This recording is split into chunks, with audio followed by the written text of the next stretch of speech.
Hello everyone and welcome back to the Deep Blue with your one and only. Welcome back. Hi.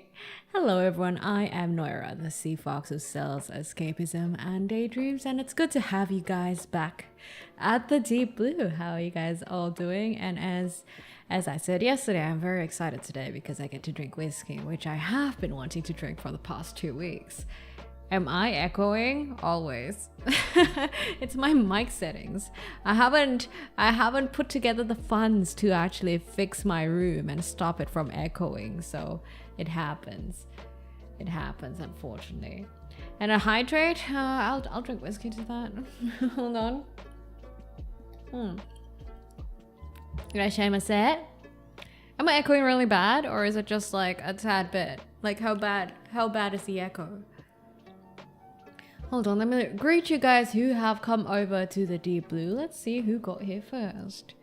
Let's see, who's the first to be here? Yeah, unfortunately, like my room is very echoey because I think it's very minimalist, meaning there's a lot of walls. And I've been meaning to treat the walls with like some foam and whatnot, but it costs money. So I've put that money instead for a 2.0 model, so that's how it is. Hopefully later on down the line I do get to treat it properly. Anyway, let me see who's the first here. I see that on the YouTube side it's Potato Buncher. On Twitch I see that it's Kyle. Hello Ikazen, what happened to your first place? The first on Twitch side is Kyle. Are winning Nice-ski. 12 months of being a titling? Imagine that. 12 months winning Nice-ski. Thank you for your offering towards the shrine. Thank you. My room has walls. Yeah. If my room didn't have walls, it wouldn't echo this much. How are you winning Nice-ski? Thank you so much for being a year as a titling. That's quite a feat, isn't it? Not a lot of titlings can actually boast the fact that they've been around for a year, you know, so that's definitely an achievement. Put that down in your achievements box. Kyle Gunn being the first here at the Deep Blue on Twitch side, followed up by Ikazen, and then Ryan being the third. And then the fourth is Jason, and the fifth is Misery. So congrats to 5 of you. Ikazen's first place has been robbed. Are winning Nice-ski, 10k cheers for my echo. That's a crazy thing to do. 10k bits to fix my echo. You know, the thing is, do you want to know how much it costs to fix my room? I have had multiple people come in to... I consulted multiple people who are audio engineers and people who are actually used to doing these things. It costs about $150. No, wait, no, that's a lie. It's not $150. It costs 1k plus. I was lying, sorry. 1.5k. That's what it costs. Because it's a whole room and I can't do anything to the room, unfortunately. So I have to treat the whole fucking room. So it's fucking expensive. Just for a little bit of like context, okay? My model doesn't cost that much. Yeah, so it's quite something. At least my rig doesn't cost that much. That's why I was like, I'll do the 2.0 model first and then I'll do the room later on. But thank you so much, Winnie Nice-ski, for your offering towards the shrine. So early at the start of the stream. So fucking early. Thank you, though. Thank you. Let me also follow up on greeting people here. I see Wapper and Decatonics and Sheena and Winnie Nice-ski in there. And Jamie Richards and Zoe and Alfie and Ferrandel is here too. Who else is here? Patches is here. Schizo is here. Any more names? I'm skimming through it. Rosalinda is here. Kogo Kana, welcome back. Mythos, welcome back. Moonero is here too. Vesh is here. Ghost of Mint is here. I hope I did not miss anyone. Ivan is here too. Followed up by Genjutsu Sama. Shinra is also here. And Dante. And oh my god, we have so many people today. Noira's last glass of Hibiki. Oh, you're so right. I don't actually have a Hibiki in stock for my stash right now. I'm drinking Nika. And I wish I could have a Hibiki, but my friend is coming over from overseas and is staying over tomorrow. I was like, do you want to get me whiskey? But I'm like, oh, that costs quite a bit. So he's getting me Chianti instead. And I'm happy. I'm happy that I'm getting whiskey. I'm getting Chianti. So I get to drink some wine over the weekends. And who else have I not mentioned here? Hold on, you guys are very active today. Eli is here too. Tone Tech. There's a lot of you guys today. Oh my god. Welcome to the Deep Blue, everyone. And once again, thank you so much, Winnie Nicegay, for the offering, the start of the offering at the Deep Blue. Thank you. Metroid fans are crazy over the Nintendo Direct. Wait, there's a Nintendo Direct recently? Got a whiskey called the Cheetah. Cheetah? Like the cheater? No, what's the cheetah? What sort of whiskey is that? Caught your wish list. I caught you whilst I'm doing stuff at work. Hey, you know, one of the most productive ways to listen to me is to listen to me whilst doing work. Hey, mayhaps I might even give you productivity tips. To talk about productivity tips, I had to deal with a bunch of spreadsheets once again today. It has been my fate as of recent. The Sea Fox goddess, purportedly Sea Fox goddess, has been dealt the fates of spreadsheets for the past 5 or 6 days or so. So a lot of rows of spreadsheets and a lot of numbers as well. And hopefully tomorrow will be the last day I have to deal with that bullshit. Nintendo Direct is already live. I don't know. What are you guys expecting for Nintendo Direct? If anything, I'm hoping that there's a new Animal Crossing so that I can finally try Animal Crossing and not spend like $50 on an old one. So at least I get to spend $50 on a new Animal Crossing, you know. My wife dressed up like Lady Tsunade for my birthday today. Oh my god, like Lady Tsunade? I want to do that. That's an amazing thing to do. Dressing up like Lady Tsunade. I would love to cosplay Lady Tsunade too. Tsunade from Naruto. Come on, do you guys not know Naruto? Wait, whose cake day is it today? Don't you want to watch or do a watch along? Not right now. Today is my whiskey day and yap day, so not a watch along right now. Also, I have not done any watch alongs ever, if you guys have noticed. And the closest thing to a watch along I've done is I think it was just the watch together we had over Claus. Yeah. Well, happy birthday to you, Noira's last glass of Hibiki. Such a weird name. What the fuck am I supposed to call you? Happy birthday. Can we get a warm happy birthday, please, for Noira's last glass of Hibiki? I can't get over that name. That's a crazy name. Have a good one, Kevin. Thanks for dropping by. But how are you guys? It's towards the end of the week, or at least for the Deep Blue, it is the end of the week because it is the last stream before the end of the week. How has your week been, guys? Anything of highlight? Any good stories? Any cool stuff you'd like to celebrate, like someone's birthday? Happy birthday, Noira! No, Noira's last glass of Hibiki, not like Noira.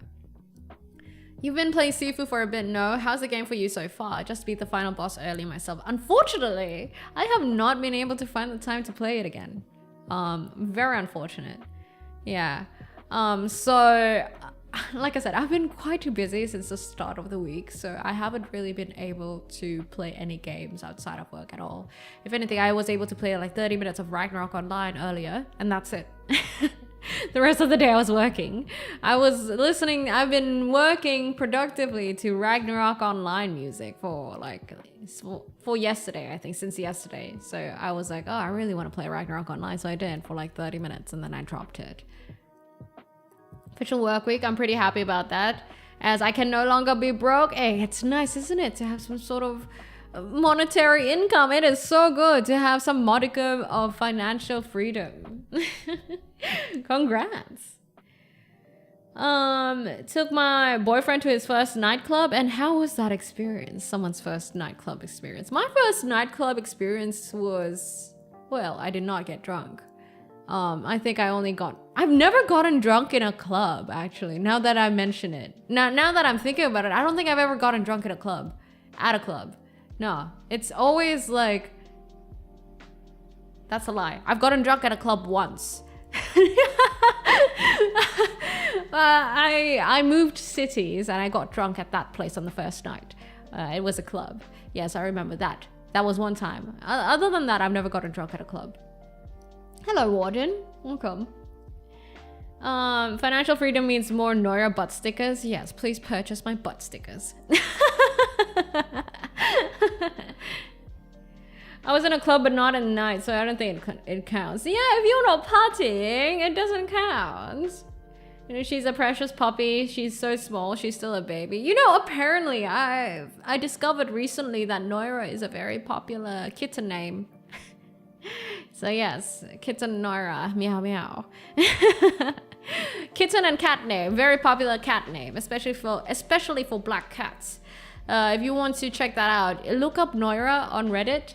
And you'll see the number of times that people have suggested Noira as a cat name. Meow meow bitch. Hold on, let me sit down and guys, are you guys gonna be drinking with me today? Or you know, you could drink non-alcoholic drinks, of course. You can drink coffee, you can drink, I don't know, even a glass of water. You don't usually start at a club. I'm usually drunk by the time I arrive to the club. Oh, that is fair. Yeah, I have been drunk before going to the club, yeah. But mostly I'm drunk at home, like at house parties. Probably because, I don't know, I feel like when I'm out at a club or like outside, I become very hyper aware of everything because I'm very careful. But then once I get home, I forget a lot of things. It's always like that. I don't know, it's like some sort of intrinsic reflex or something. Yeah, every time I'm out and not at home, not at where my bed is, I'm always hyper aware of everything and I can take care of people and I act like I'm not drunk. I only get drunk when I get home. It's a weird thing. It really is. I don't understand it either. You'll drink water from your favorite 1 liter cup. I mean, avoiding alcohol, be dedicated to a workout journey. Oh, I'm happy to hear that. I'm always happy to hear people getting onto the whole well-being, you know, well-being, skincare, gym journey. I love that shit. I love that shit. I think more people should do it. I'm happy for you, Ikasin. Talking about that, I swam today. I swam 50 laps today. I'm so happy. I've forgotten how much I love to swim, actually. Damn, I haven't swam in like so fucking long. The last time I swam is like, so it's because I was in New Zealand, right? And I went to a lake. This is a glacier lake. And I decided to swim there in the lake. And I think it was the first time I really truly enjoyed swimming. So ever since then, I've been wanting to swim. So I did that today and I'm so happy. It's so fun. It's not particularly fun because like, you don't listen to music or anything like that, but rather, I don't know, it's something peaceful about swimming. Because, you know, it's only you and the sounds of water and your bodily movements. There's a sort of, it's sort of a time for you to kind of reflect and just do. You know what I mean? Diving? Yeah, diving, huh? Any of you guys are divers? I wish we had a swimming pool here. Swimming is so good, yeah, right? Or like, is there what's the nearest public pool? Irashai! Oh, I am not gonna say that name. What the hell is that name? What the hell is that follower's name? No. Thank you for the follow though. What the fuck is that though? Bloody hells. Oh my lord. Jesus. Crazy name. Anyway, wait, I missed chat. You did post that video about how to look attractive. I love that you focus on what we can control and improve our looks. Right, exactly. And I wish more people would realize that, you know, that being attractive, a lot of things, you can't control you can't control what you can't control. You get what I mean? But you can control what you can control. So a lot of the times, I'm not going to say it's skill issue, but rather some people are just too comfortable in being miserable. I hope that's not too straightforward, but you get what I mean. I have been there too, so I understand. It's so easy to just wallow in being miserable and being sad and self-pity and shit like that. I've been there. But if you really do want a change, then if you finally one day get a trigger to change, there are so many ways in which you could do so. So I really hope that, I don't know, at least with the videos that I put out or like the things that I talk about on stream, I hope that, you know, it gives a perspective for people to think differently and perhaps get out of that sort of mindset. Because I've been there and I know what it's like. It took me some people saying things to be able to get out of that. Sorry, I was trying to read chat and then I got held up on that on Mint's comments because it's such a. I'll tell you guys in a bit. Hold on, let me catch up on chat. Can we get Tidelings plushies as merch when we are bigger? Sure, because those things have minimum order quantity. So unfortunately, I can't make them right now because we don't have that many Tidelings just yet. Now, do we? It's quite an experience. Last Gods of Hibiki. Anyway, guys, cheers. For you guys who are subbed, put the cheers emojis out. Cheers.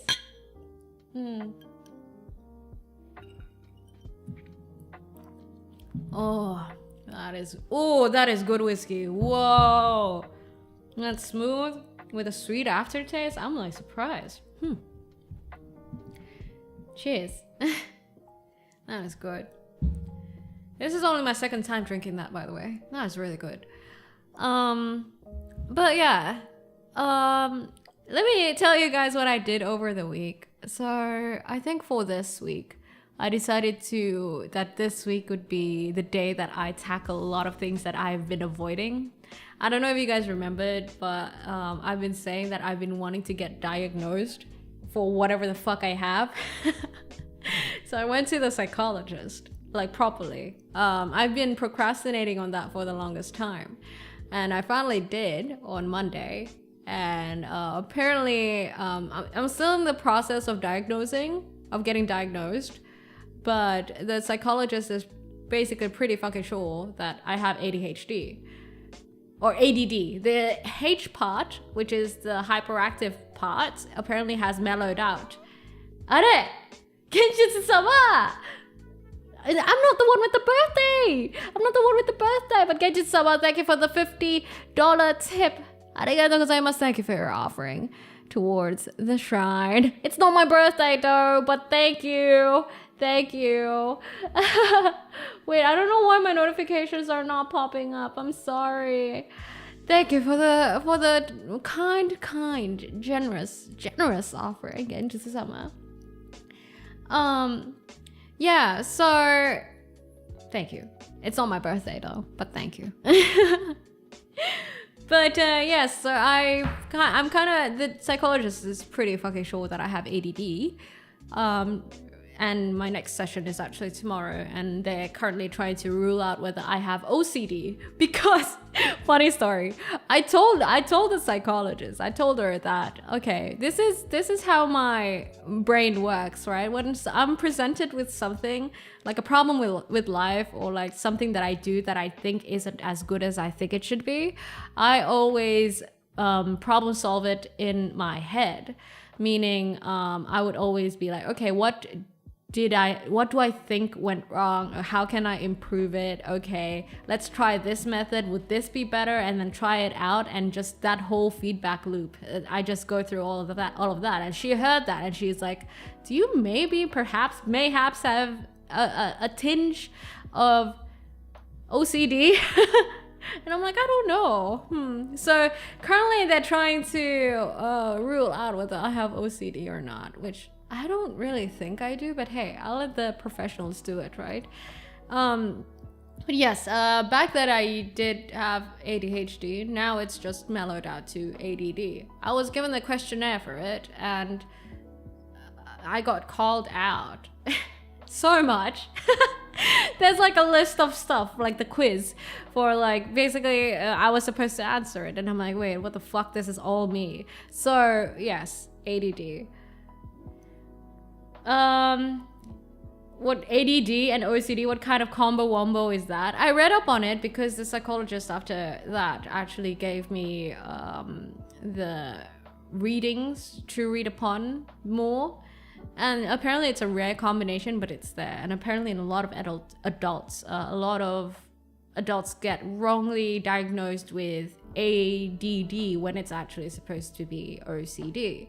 But anyway, I just wanted to let you guys know, because I've mentioned it a few times on stream of wanting to get diagnosed, and I just like to let you guys know that I finally did get it. So yeah, even though I've been alive for so many years, right, I still don't stop to look for ways to better myself. Thank you for the hydrator shot drink. And I hope in that sense that you guys too are able to have that courage to just go through a sort of self-confrontation and get shit done, you know? Like, if you think that you're in a bad place or in a bad situation, I hope that something occurs to you, or somehow you get the perspective to just be like, okay, I want to get out of this. Let's think of the things that I can do and what's in my control. I hope that you guys will go through that. But however, I do know that not a lot of people have that sort of luxury, because it really depends on your current situation. For example, if you are still busy making ends meet, you don't really have time to consider these sort of things, right? So I don't know, I can only hope for the very, very best. That's the least that I could do, right? But yeah, I just wanted to update you guys on that. How does one quit smoking? I don't think I'm a good example, because I just quit cold turkey because one day it tasted horrible. But I would suggest you go to groups that can actually help you with quitting any sort of addiction. For me, quitting smoking was like surprisingly easy, probably because of the fact that I rarely did go every day with smoking. I was a selective smoker, which is weird. I did this thing where I would mostly only smoke when I was stressed, or when it was raining, or when I'm drinking. So it was very selective when I smoked. So unfortunately, I can't attest to how I got out of the smoking addiction. Yeah. Did I miss any chat? Hi there, Luna Noms, by the way. But yeah, and you know, one of the reasons I came up with the whole skill issue thing, for context, for if you guys don't know, I put out a meme, which is not particularly a meme because I actually do it, it's a real thing, where basically if you can't be bothered doing something, or you get lazy about doing something, just tell yourself skill issue. It has been working for me, right? And how I came to that idea was because I was talking to the psychologist, and I was like asking them, okay, why is it that I feel like I don't want to do the things that I'm supposed to do? And she's like, okay, why exactly is it that you don't want to do the things that you're supposed to do? And I'm like, I don't know, I just don't feel like doing it. And she's like, oh yeah, but do you picture anything? Like, are you afraid of the results? Or like, are you afraid of being tired? Are you afraid of the discomfort? And I told her, no, not really. And then she said, well, it could just be like a really bad habit. And then it clicked in my head. And I was like, oh shit, so I guess thus far I haven't really been having any particular reason to procrastinate or things. So it's really just purely a skill issue. So ever since I heard that, I was like, oh, it clicked in my head, skill issue, fuck. So every time now that I decide to procrastinate on things or feel lazy about doing something, I think that it's a skill issue. And I think that it's a skill issue, and it gets me going. That's why it works for me. I don't know if it's relevant to you guys, though. Have a good one, Noira's last glass of Hibiki. I never want to do the things I'm supposed to do. Yeah, but like, also to be fair, this skill issue thing only translate to when it's like minuscule minor things, you know, like chores, for example, ironing your clothes, washing the dishes and stuff like that, where you can't be bothered doing those sort of things. I do personally think that when it comes to more complex tasks that requires a lot more effort, you can't just skill issue it away, you get what I mean? It only works for like the things that are brainless, the easy things that you can do. Yeah, that's my little sharing, even though we only started streaming like, what, 20 minutes ago, and here I am deep in yapping already. Procrastinate now? If you're procrastinating, skill issue, man. Skill issue. Let me drink some more.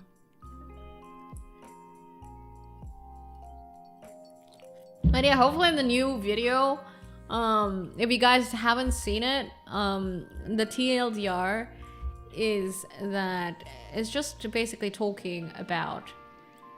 sorry. Wait, hold on, I lost the chat. It's basically just talking about how there are a lot of things in your control when it comes to trying to be attractive. More so than a lot of people think. It's just that most of the time, some people are just too comfortable in being wherever they are. For example, if they are comfortable with being stinky, then they're comfortable with being stinky and they have no particular motive or motivation or reason to not be stinky. Usually it's like that, or they're just too used to being stinky. You get what I mean? That's what I have personally observed, at least. So I hope that that video basically talks about the things that are in your control, such as hygiene, skincare, confidence, stuff like that. And I hope, I don't know, it may not be for everyone, but I hope it somewhat provides a sort of perspective to some lost few. Does Noira smell fishy? No, I smell nice. What are you talking about? I smell like a fucking jazz club. You stinky, skill issue. Can't wake up at 5 a.m. Skill issue. Your mom is at your friend's house? Skill issue. I mean, are you telling me all that is not valid? Technically, everything is a skill issue if it's within your control. So, for example, you being late to work because of something that you could have totally done differently, that's technically a skill issue.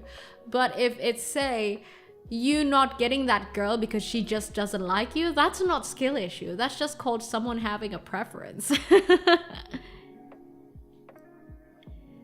I smell like salt? Yeah, sure I do. I smell like a jazz club and salt. Like a little bit of cigarette, a little bit of whiskey, some salt, and some expensive ass spice. You know, the shit you smell. Some sort of woody, salty, tobacco sort of smell.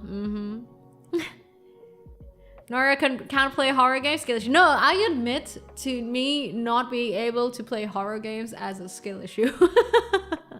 That is, I admit to that, okay? If you notice, I admit to a lot of things that deals with skill issues, such as horror games, or map awareness, reading maps, getting lost, numbers, all that shit is honestly skill issue. Yeah. Like an old sailor? I don't know, would I smell like an old sailor? Is that what you guys want me to smell like? Maybe I should put in something that smells a bit sweet, you know? So how about a jazz club with a pour of Baileys? How does that sound? So whiskey, tobacco, cream, a bit of cream, sweet cream, vanilla, and salt. Sounds a bit better, right? Not as much as doesn't smell too much like an old sailor. Take a peek at the new Nintendo Direct. Yeah, no worries. If you guys are watching Nintendo Direct, then go ahead. You swear like a sailor, so yes, I mean, that's true. Hey, sailors technically swear much worse than I do. What are you talking about? You can't just equate us as the same. You look like you smell like heaven. Well, isn't that nice? That's very smooth of you. As of right now, though, I smell like whiskey. Whiskey on the sea, that's what I smell like. Noira's hair is black today. Oh, you're right. My hair looks black in the in the lighting, huh? I just noticed. Whoops. Hold on. Ooh, I should pull myself up. Hold on. There we go. Yeah. There we go. Cause you a sea fox. Change whiskey to rum, then you'd be a pirate? Arr, matey. Whiskey in the sea, I'm no drinker, but damn, that sounds like a good time. Of course, of course. Everything sounds like a good time with Noira the sea fox on A-Sun. Why are you even questioning that? But yeah, have you guys got any plans for the rest of the weekend? I have some friends over from overseas for the next 2 or 3 weeks. So I am going to be very social for the next few weeks. My weekends are probably going to be filled with drinking, unfortunately. However, I will keep everything in moderation. I have learned my lesson. That's so fucking hard joke. Bro, I have just forgotten about it and you're wanting to bring that joke back? That's fucking crazy, dude. Bigger sister Noira.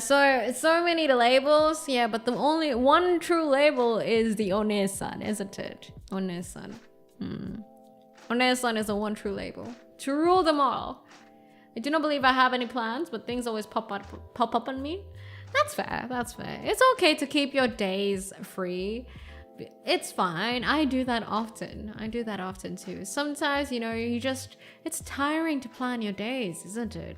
I don't know about you guys, but for me, it's very tiring to plan my days. But like for me, if I don't plan my days, I lose track of it totally. And then I get frustrated about it because I'm like, oh no, my day's so shit. I wasn't as productive as I wanted to be. But then I realized that I never defined what productive is for the day anyway. Meaning, how can I expect to be productive when I didn't even plan stuff in the first place? What am I supposed to benchmark it against? But yeah, that is a realization I have come to like 2 days ago. I hate feeling frustrated over a horribly non-productive day. But then I realize whenever that happens, it's because I never defined what I was supposed to do for the day. And then it's like you're complaining over not completing your to-do list when you never made a to-do list in the first place.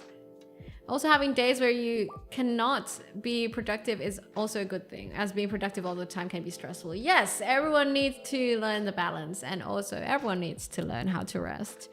It's not just a matter of being productive, it's also a matter of learning how to rest properly and effectively.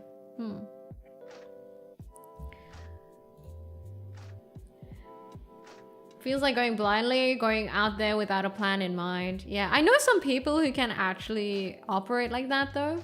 Meaning they are okay without having a calendar. They are okay without setting out a plan for the day.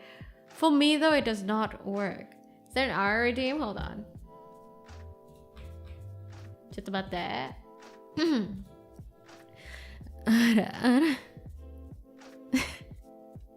God damn it, every fucking time. You guys never really get tired of the ara, do you? Busy is not equal to productive. Exactly. And productive does not always equal to a good time either. But also, I would like to introduce the idea of being productive for your life. So, I think that a lot of people have this conception that being productive only applies to your workplace or whatever you're working on. That's what it means to be productive. When in reality, being productive can also apply to your life. Meaning if you want to be, say, a better person, let's say you want to read a book. So being productive would be reading the book. Or you want to be able to connect with your friends or your family more. Now, doing things or tasks that relate to that goal, that's being productive. So it's not always just about work. So we also need to consider how can we be productive for the life or the person we want to be.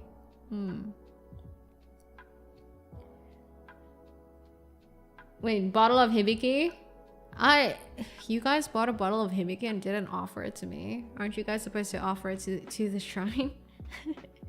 What are you doing buying a bottle of hibiki and just keeping it for yourself? Offer it to the fucking shrine. Conquest whole so lonely thing. I'm not gonna talk about that because it's spoilers. So let's keep away from spoilers of any kind now.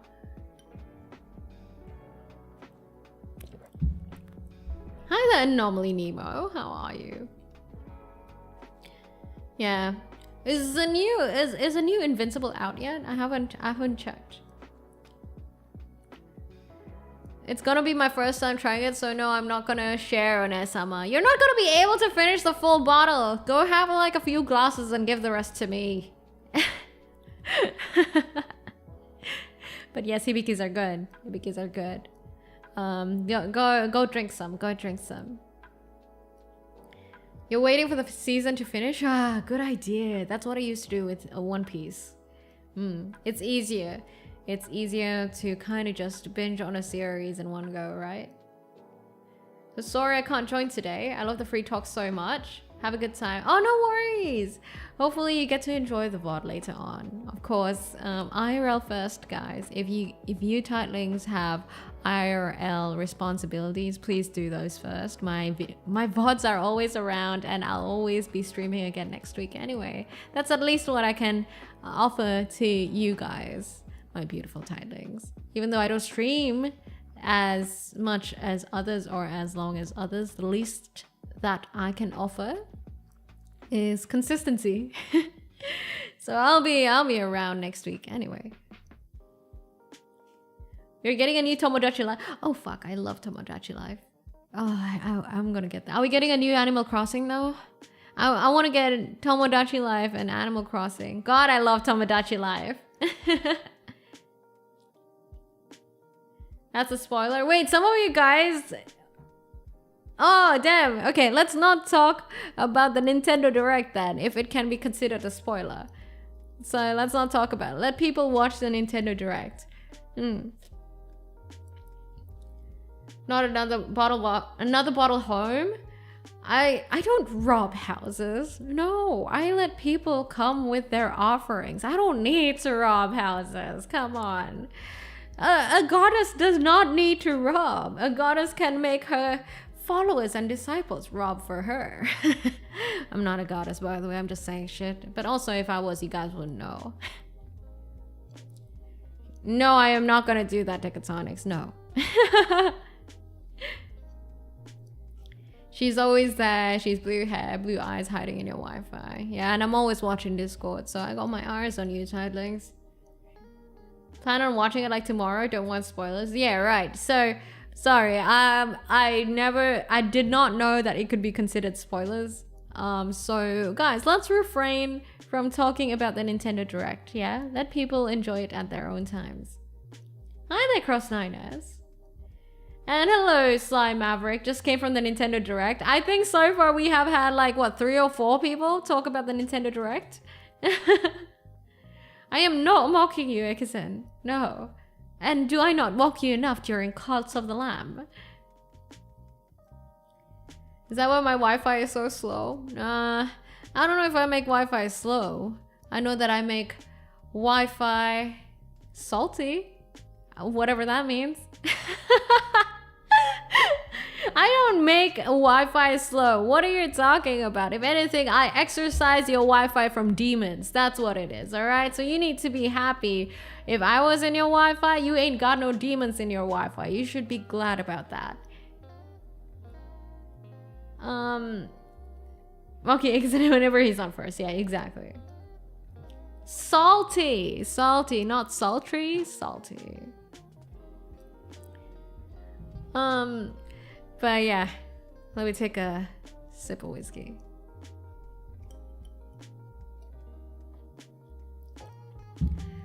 I'm so excited for 2.0, guys. Every stream I say that nowadays because we're getting closer and closer to 2.0. Oh, I can't wait. And don't worry, I'm gonna prep you guys whilst we wait. It's gonna still take a while, I think, at least like another month or so, because Kale needs to do some optimizing. We do need to think of what emotes we want, like emotes for tilings, emotes for the channel. So if you guys have any recommendations, do drop them on Reddit, because, well, a single sea fox can only think with so many brain cells, right? I mean, you know, I have been alive for a while, many years. Think about how many brain cells I've lost. So I would need your collective help, mayhaps, to help me brainstorm of what emotes we might want. Point and laugh emote? Yeah, I want that, but I don't know if we can fit that into a Twitch emote. I'll see what I can do. I want to make a skill issue emote, but I don't know how we can fit that into an emote. You're down to your last one? Wait, your last whiskey? Is that what you're talking about, Genjutsu-sama? So fast. We're gonna share the brain cells to our brain. No, do not give me your brain rot brain cells, okay? No. You keep that to yourself. I don't want none of your brain rot brain cells. No, you can keep that. You're down to your last brain cell. I got it. You got a new bottle of whiskey. Are you sharing though? That's the real question. Bottoms up emo? No, I don't want to promote alcoholism. That's not what we do at the Deep Blue. I promote the appreciation of good drinks and good conversations, not alcoholism. That's not how we do it. Yes, please share your brain cells that are not brain rotted yet. Thus you may, if they ain't corrupted. But if they are, keep them to yourselves, okay? Someone still needs to be the mature woman in here, all right, at the Deep Blue. If I start brain rotting, then there's no knowing what happens, man. Episode of how living for 2,000 years affects your brain. Which episode? I don't know which episode that is. I've watched all the episodes though, unless I haven't caught up with the latest one. Skill issue mode can see it working as having a block with skill issue sitting on top of a titling's head like a sign. Yeah, I'll see what I can do. I want to try. We don't promote that in the Deep Blue. We don't promote alcoholism. And I always give a PSA for smoking. I always say, what is it that I always say, guys? Let's see if you guys know your 10 commandments. Okay, not 10 commandments, but let's see if you guys know your Bible. What is it that I say about being reliant on artificial things? Do you guys know? Half a bottle is enough? Half a bottle of whiskey? What whiskey is it? Sure, I'll take it. If it's good whiskey, I'm not too picky. I'll take it. I'm saying since I created the commandments. Do as I say, not as I do, because I'm a sucker for fun. No, I don't say that. Come on. Seriously? None of you guys remember? Damn. I thought you titlings were a little bit more, you know, religiously in tune with what I have to say. I was doused in a tub of whiskey? God damn it. Oh, I always say, don't be dependent on artificial things. At least that's my way of living. If you can live independently without being dependent on artificial things, that's when you know that you're living well. Got it memorized. 2D men are the only artificial thing we are allowed to consume in great quantities. Oh yes, okay, sure, I'll take that, yes. Good one, Sheeta, good one. See, we have a loyal follower here. We have a loyal disciple. We're not a cult, no, we're not a cult. What am I drinking? I am drinking whiskey. Would you like to join me? I wasn't looking. No, okay. I don't know about the 10 commandments. Akazen has made a version of that. But nobody really has been documenting whatever the fuck I say on stream or in videos. Neither have I myself. So maybe one day, mayhaps, there may be a whole Bible full of Noira quotes. Imagine that.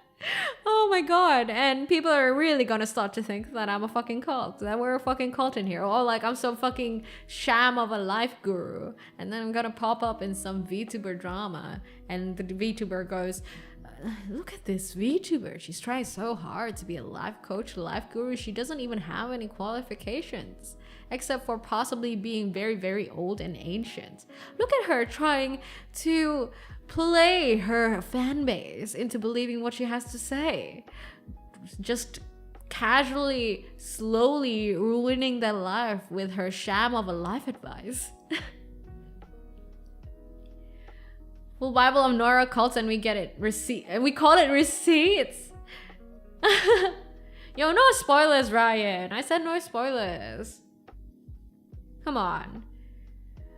We are her customers and her worshipper. Wait, no, not worshipper. No worshipper. No spoilers, okay, guys? Guys, no spoilers of any kind. I'm gonna take that chat out.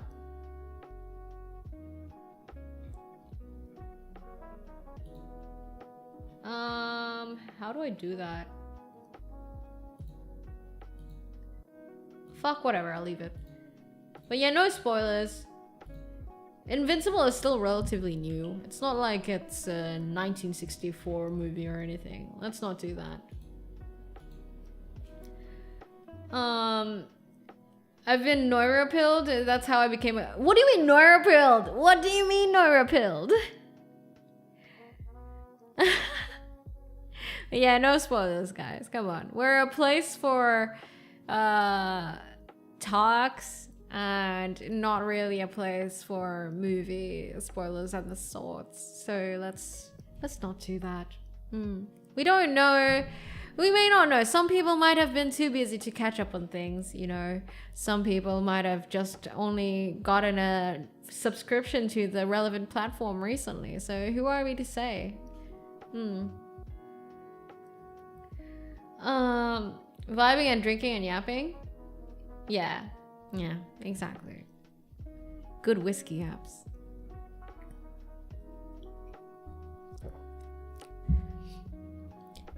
Talking about TV series, I have watched recently. I have been watching a lot of Mythic Quest. Does anyone know what Mythic Quest is? I'm a huge fan of Silicon Valley, by the way, the series. And Mythic Quest is like the closest thing, though quite different, the closest thing to Silicon Valley that I have encountered as of recent. Hi there, Grin. Tidelings can't have jetpacks? Skill issue.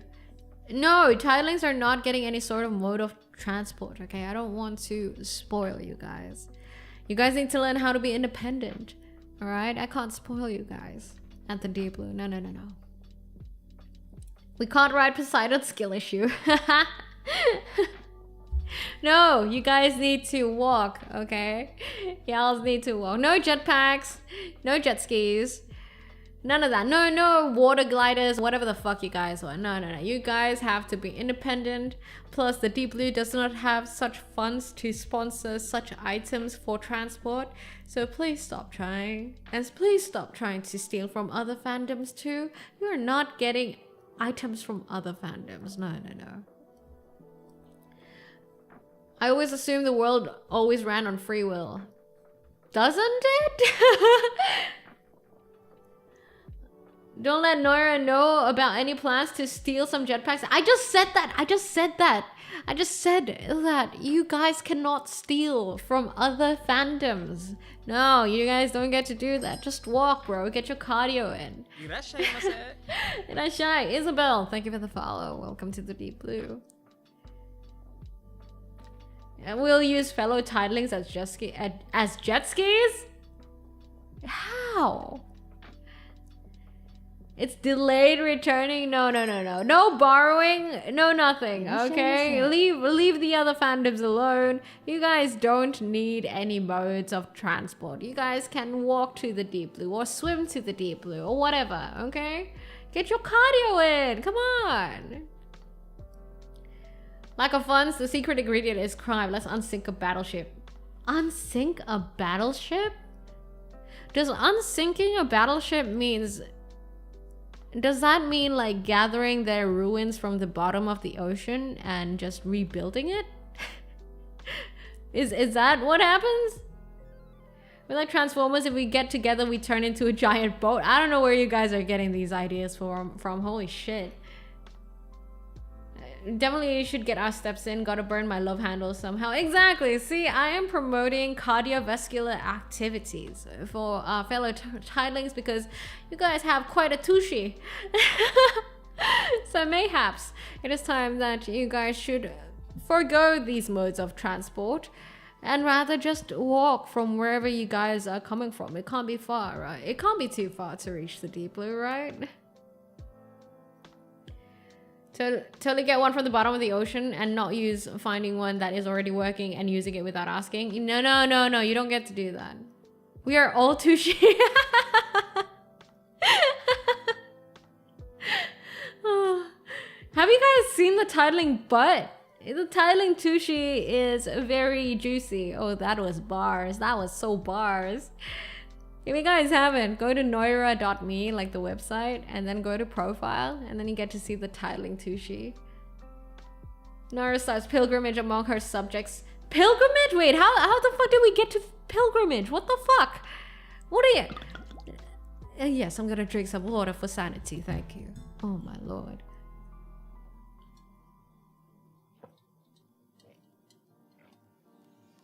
Good gods.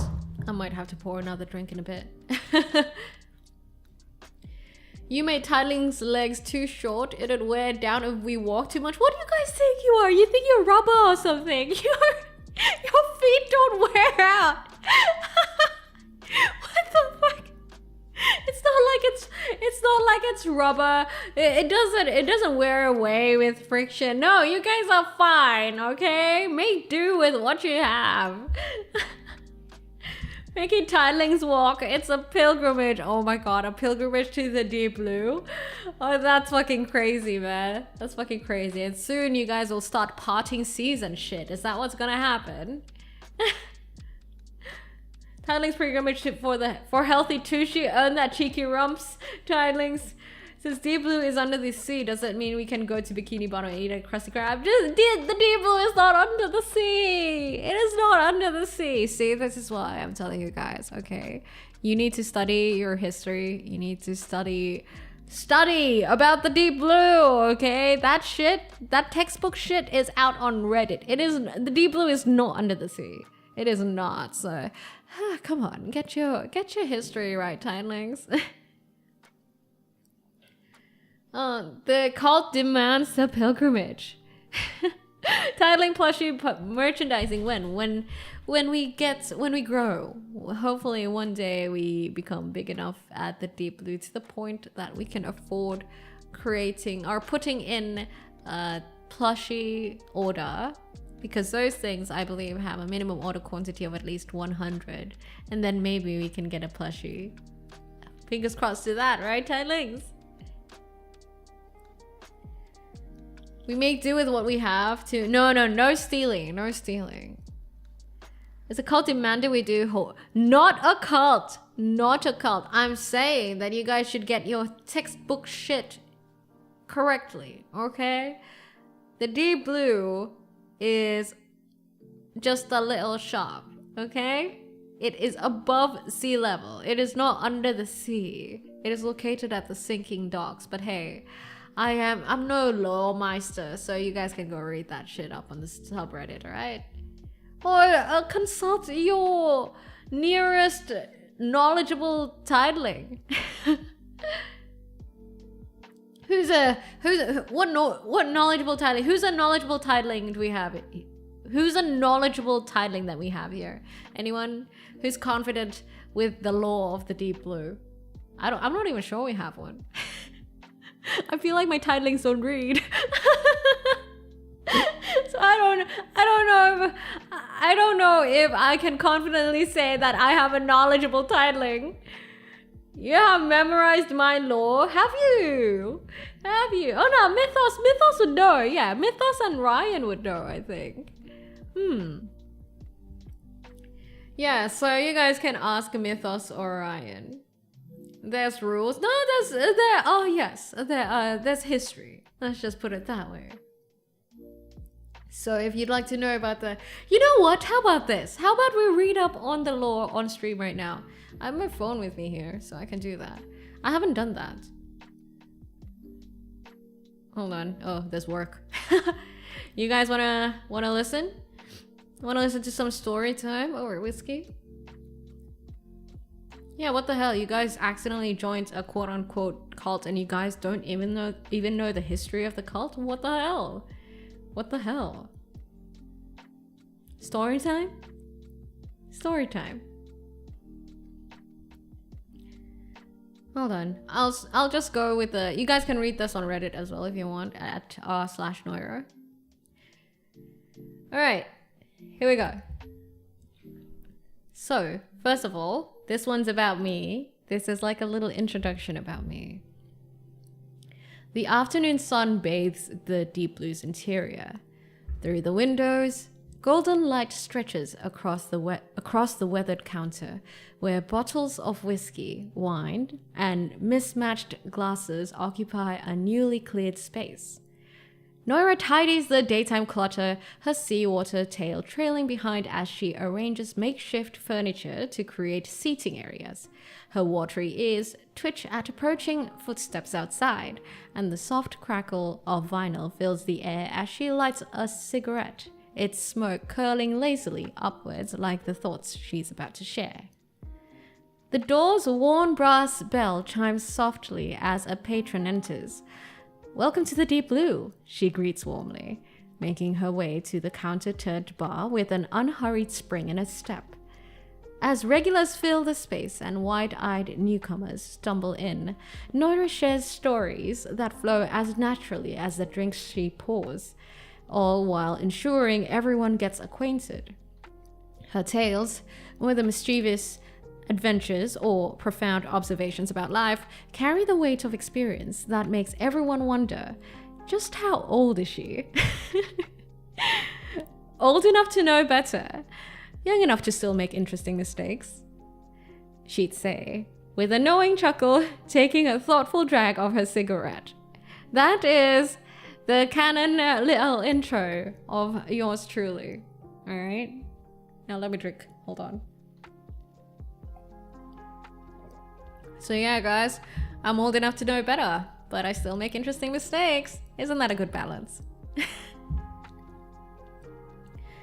And now, the history part of things, alright? The history part.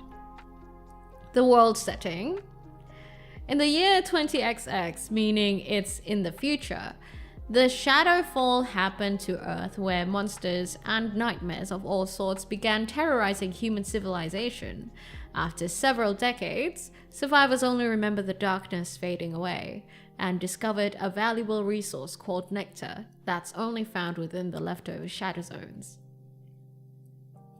That's the world setting, right? So it's in the future. Where is Noira located? Noira resides at New Fortune City, a city-state that's built upon ruins. A large fissure divides it through the middle, and multiple areas are sunken. The Deep Blue is located at the sinking docks, where water levels fluctuate and residents build upwards to avoid the tides.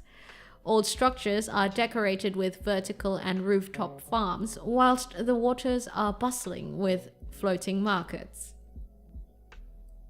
And what is the Deep Blue, you may ask? Well, the Deep Blue, by day, it's a quirky junk shop tucked away in the sinking docks, where Noira sells curious items to those seeking something uniquely specific.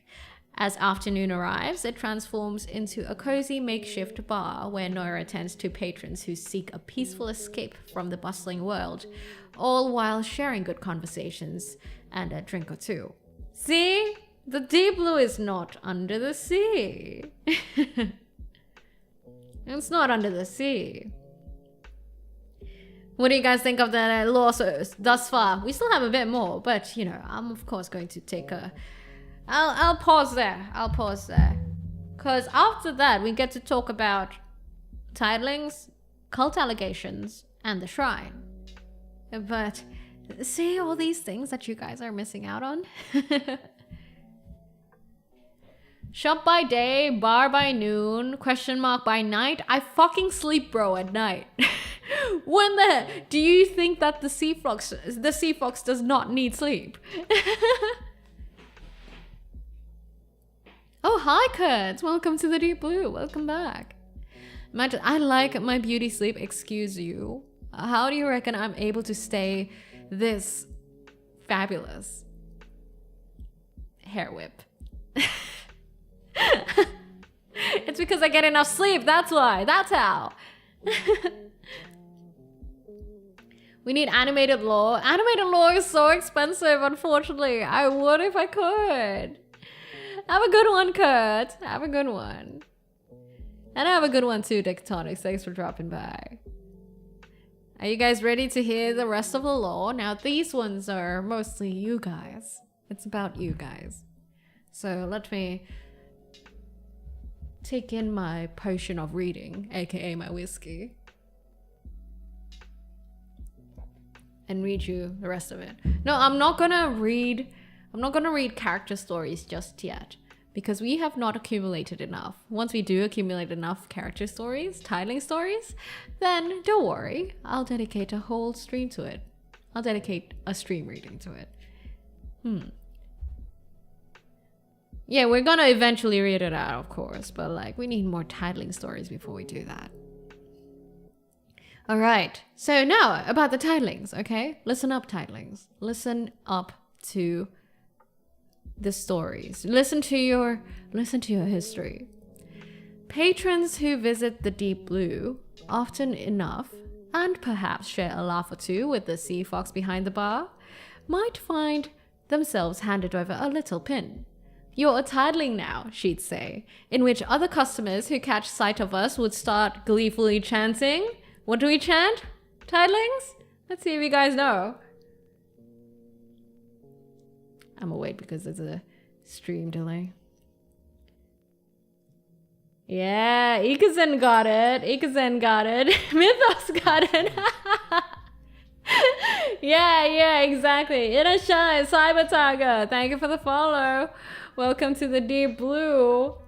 I can see there's a lack of standardization, so some of you guys still need to get retrained. I see. Yes. They would start gleefully chanting, "One of us." When held up to the window, the titling pin glimmers, catching stray afternoon sunlight and revealing subtle textures reminiscent of calm ocean tides. Being a titling comes with its perks. One day, a group of titlings visited the Deep Blue in the daytime to find Noira dozing off at the counter. She perked up instantly at their arrival, and when Vin wasn't looking, she leaned in with a conspiratorial whisper. "What do you say we make a break for it?" Before anyone could respond, she was already heading for the doors, leading them to a nearby karaoke spot where they spent countless hours singing and laughing together. Another time, she simply texted the titlings to skip work and watch movies with her. But the true value of being a titling lies in the sense of community. Pin-wearing patrons exchange knowing nods, sharing an unspoken understanding that they're part of something special. In the Deep Blue's gentle glow, these pins serve as tiny beacons, connecting those who found their sanctuary in this peculiar establishment run by the Sea Fox. Yeah. What are we reading? Just you know, I'm re-educating my titlings on their lore, because apparently my titlings don't know their own history. I'm telling them about it right now. Re-educating so they can spread the proper propaganda. Now, let's talk about the cult allegations, shall we? So, rumors have been circulating lately about mysterious gatherings at the Deep Blue during its supposed closing hours. People queue up outside and enter in droves, all wearing matching pins. Some locals have even started calling it the cult of the Deep Blue. These rumors reached a fever pitch when someone claimed to have overheard pin-wearing patrons discussing the 10 Commandments of the Deep Blue in a nearby alleyway. The conversation reportedly drifted into philosophical questions about existence and life itself, ending with a toast of amber liquid before they shuffled back into the establishment. The witness swears it was some sort of ceremonial contract. When confronted with these accusations, Noira merely laughs, her sea fox ears twitching with amusement. A cult? Nah, we're just a wholesome bunch who believes in the power of good drinks, better company, and asking the bigger question. Maybe one day, though. Who knows? She pauses, taking a thoughtful sip from her whiskey, which I'm actually about to do right now.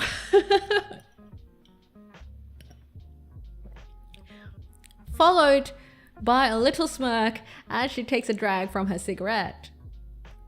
The tidelings, for their part, have embraced both the rumors and their sea fox's philosophical nature with good humor.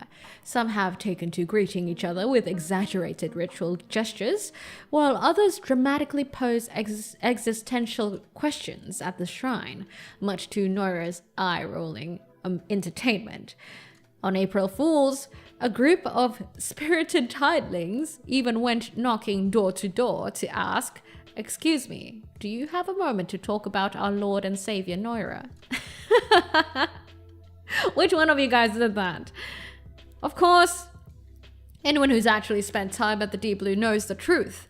It's less of a cult and more of a found community, albeit one with peculiar tastes in decorative shrines, an unusual fondness for their sea fox host, and a shared appreciation for her late-night musings about life's greatest mysteries. Though that definitely hasn't stopped the tidelings from chanting, "One of us," whenever someone new receives their pin. That is about the tidelings. For you guys who just got here, you might be confused. But tidelings is what we call people who are part of the community. And yes, once again, I am re-educating my tidelings on their history because apparently they have forgotten. And that is a big no-no. We cannot accept that at the Deep Blue. We cannot have tidelings spreading words of the Deep Blue without actually knowing their history. Drinking Noira at last. Yes, Peach-san, are you drinking? Are you gonna be drinking with us? Now listen, do you guys want to hear about the shrine? Let me drink some more. It's a good day to be drinking. Can't blame tidelings for only having 2 brain cells to share between all of us. You already finished your beer? You're not drinking whiskey today, Peach-san.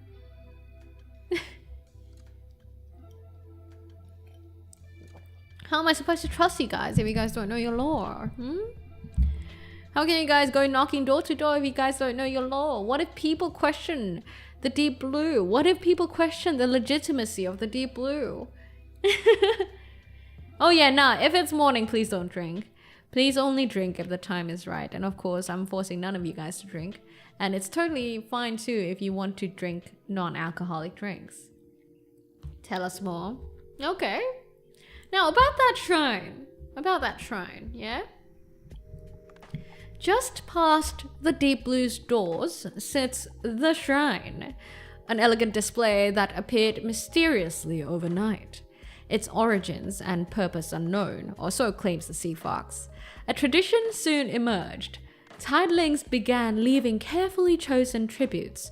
Dark beer for good fortune, whiskey for career success, and Chianti wine for matters of the heart. Noira calls these offerings, though to what higher power remains a mystery. Tales of the shrine's mysterious powers circulate among regulars. Some claim their gacha pools yielded SSR results after offering dark beer. Others say their job interviews went perfectly after leaving whiskey. One tideling even swears that they met their soulmate the day after placing an expensive bottle of Chianti. Noira merely responds to these stories with a mischievous smile, neither confirming nor denying them. I mean, If it happens, right?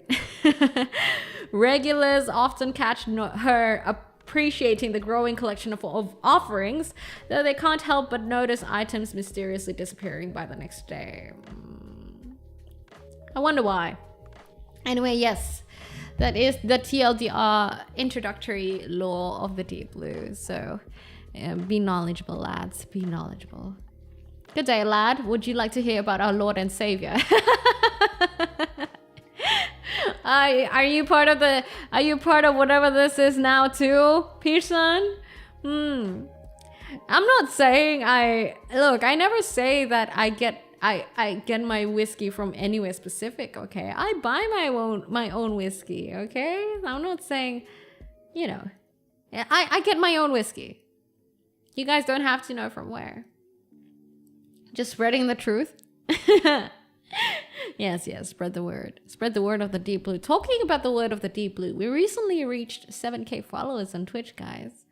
So, isn't that great? 7K followers on Twitch. And I believe that we are also approaching, let me check. We are approaching 14K subscribers on YouTube.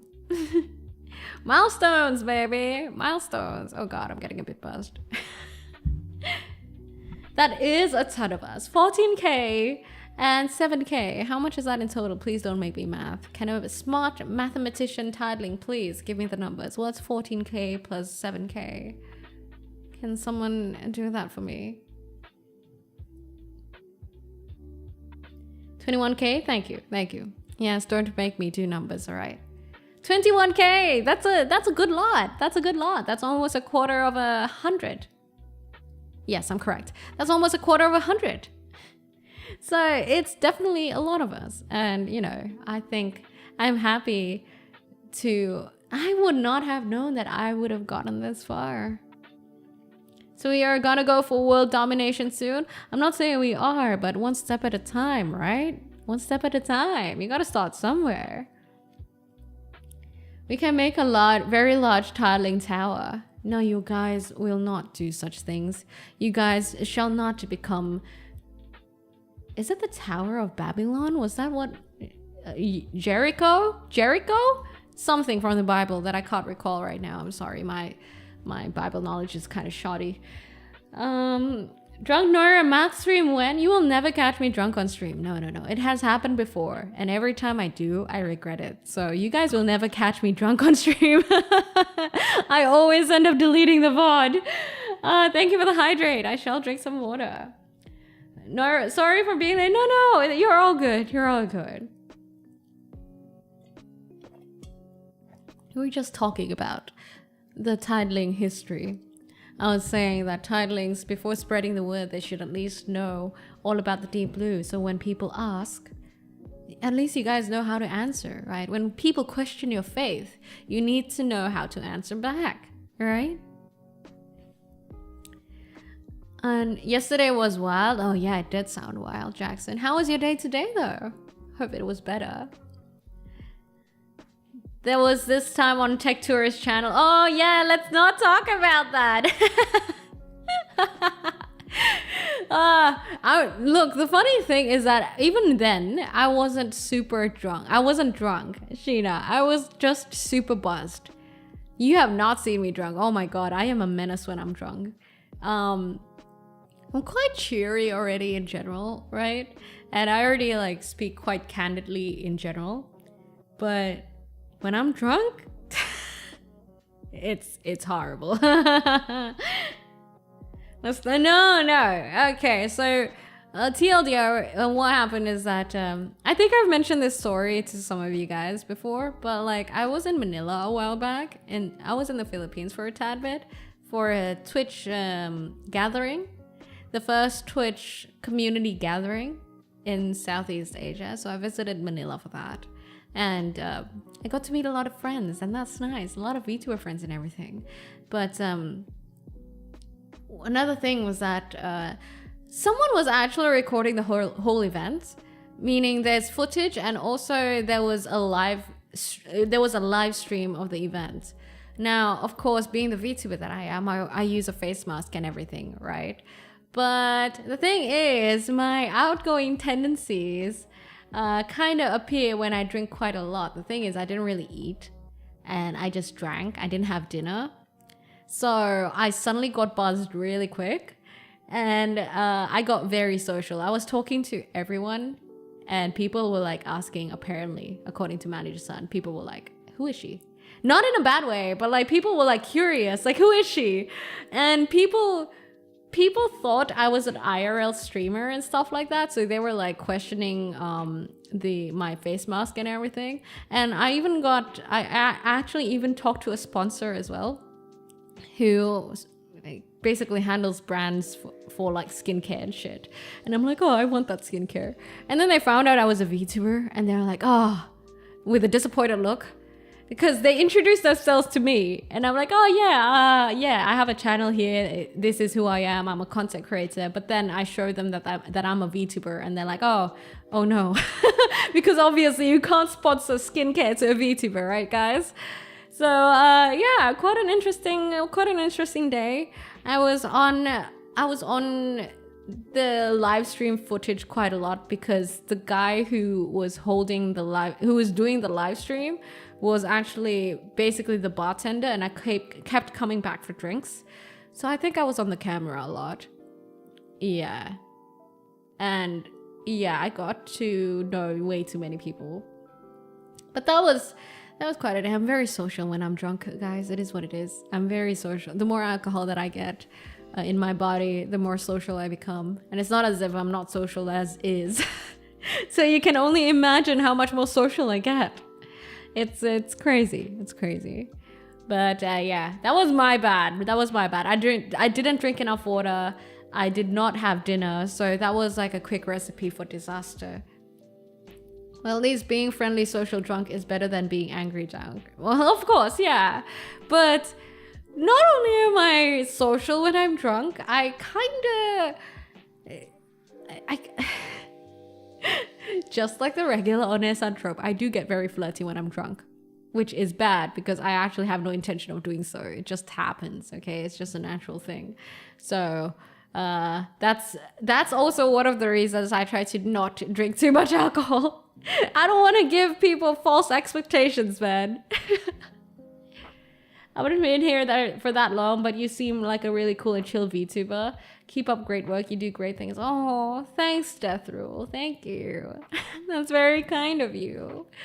I don't know if you've heard, but like I've told Titlings before that I've went through a phase of where I've been insecure about how I do VTubing because I feel like it's not particularly the same or similar to how the mainstream VTubing is, or purportedly mainstream VTubing looks like. Because as I have observed it, VTubing in general is very much like a lot of memeing and mostly just haha being very funny as possible. Meanwhile, me, I don't know, as I would say it sometimes, I feel like sometimes I'm too old sometimes for that sort of energy. No, I'm not bagging on other VTubers, it's just a personal preference of mine and I've learned to live with it. So I was like, okay, if I'm gonna do VTubing, I'll do it my way and be it whatever comes. I guess if I get people coming to the deep blue, then I'm appreciative. If not, then I understand why too. Like I understand that people have preferences and people have more of a preference towards the regular purported VTubing, which is a lot of funny stuff and memes. So I've just accepted that and the slow growth and everything like that. I've never expected to get this far. That's you. Noira needs a chaperone when she drinks when she goes out to bail her out when she gets too friendly. Oh yeah, that happened. Manager-san was my chaperone. Yeah, he was. Just be yourself, don't try to fake it. Oftentimes you can tell when you're faking reactions and emotions, be genuine. Yeah, that's also what I always try to avoid. I know that there are, of course, some trends that you can do as a content creator or as a VTuber or so. But I try to stray away from things that don't feel genuine to me at whatever cost. That's at least something that I try to stick with. Have a good one, Eli. Thanks for dropping by. I think one common thing the algorithm found in all of us is that we're trying to be functioning weebs with a desire and plan to improve our lives.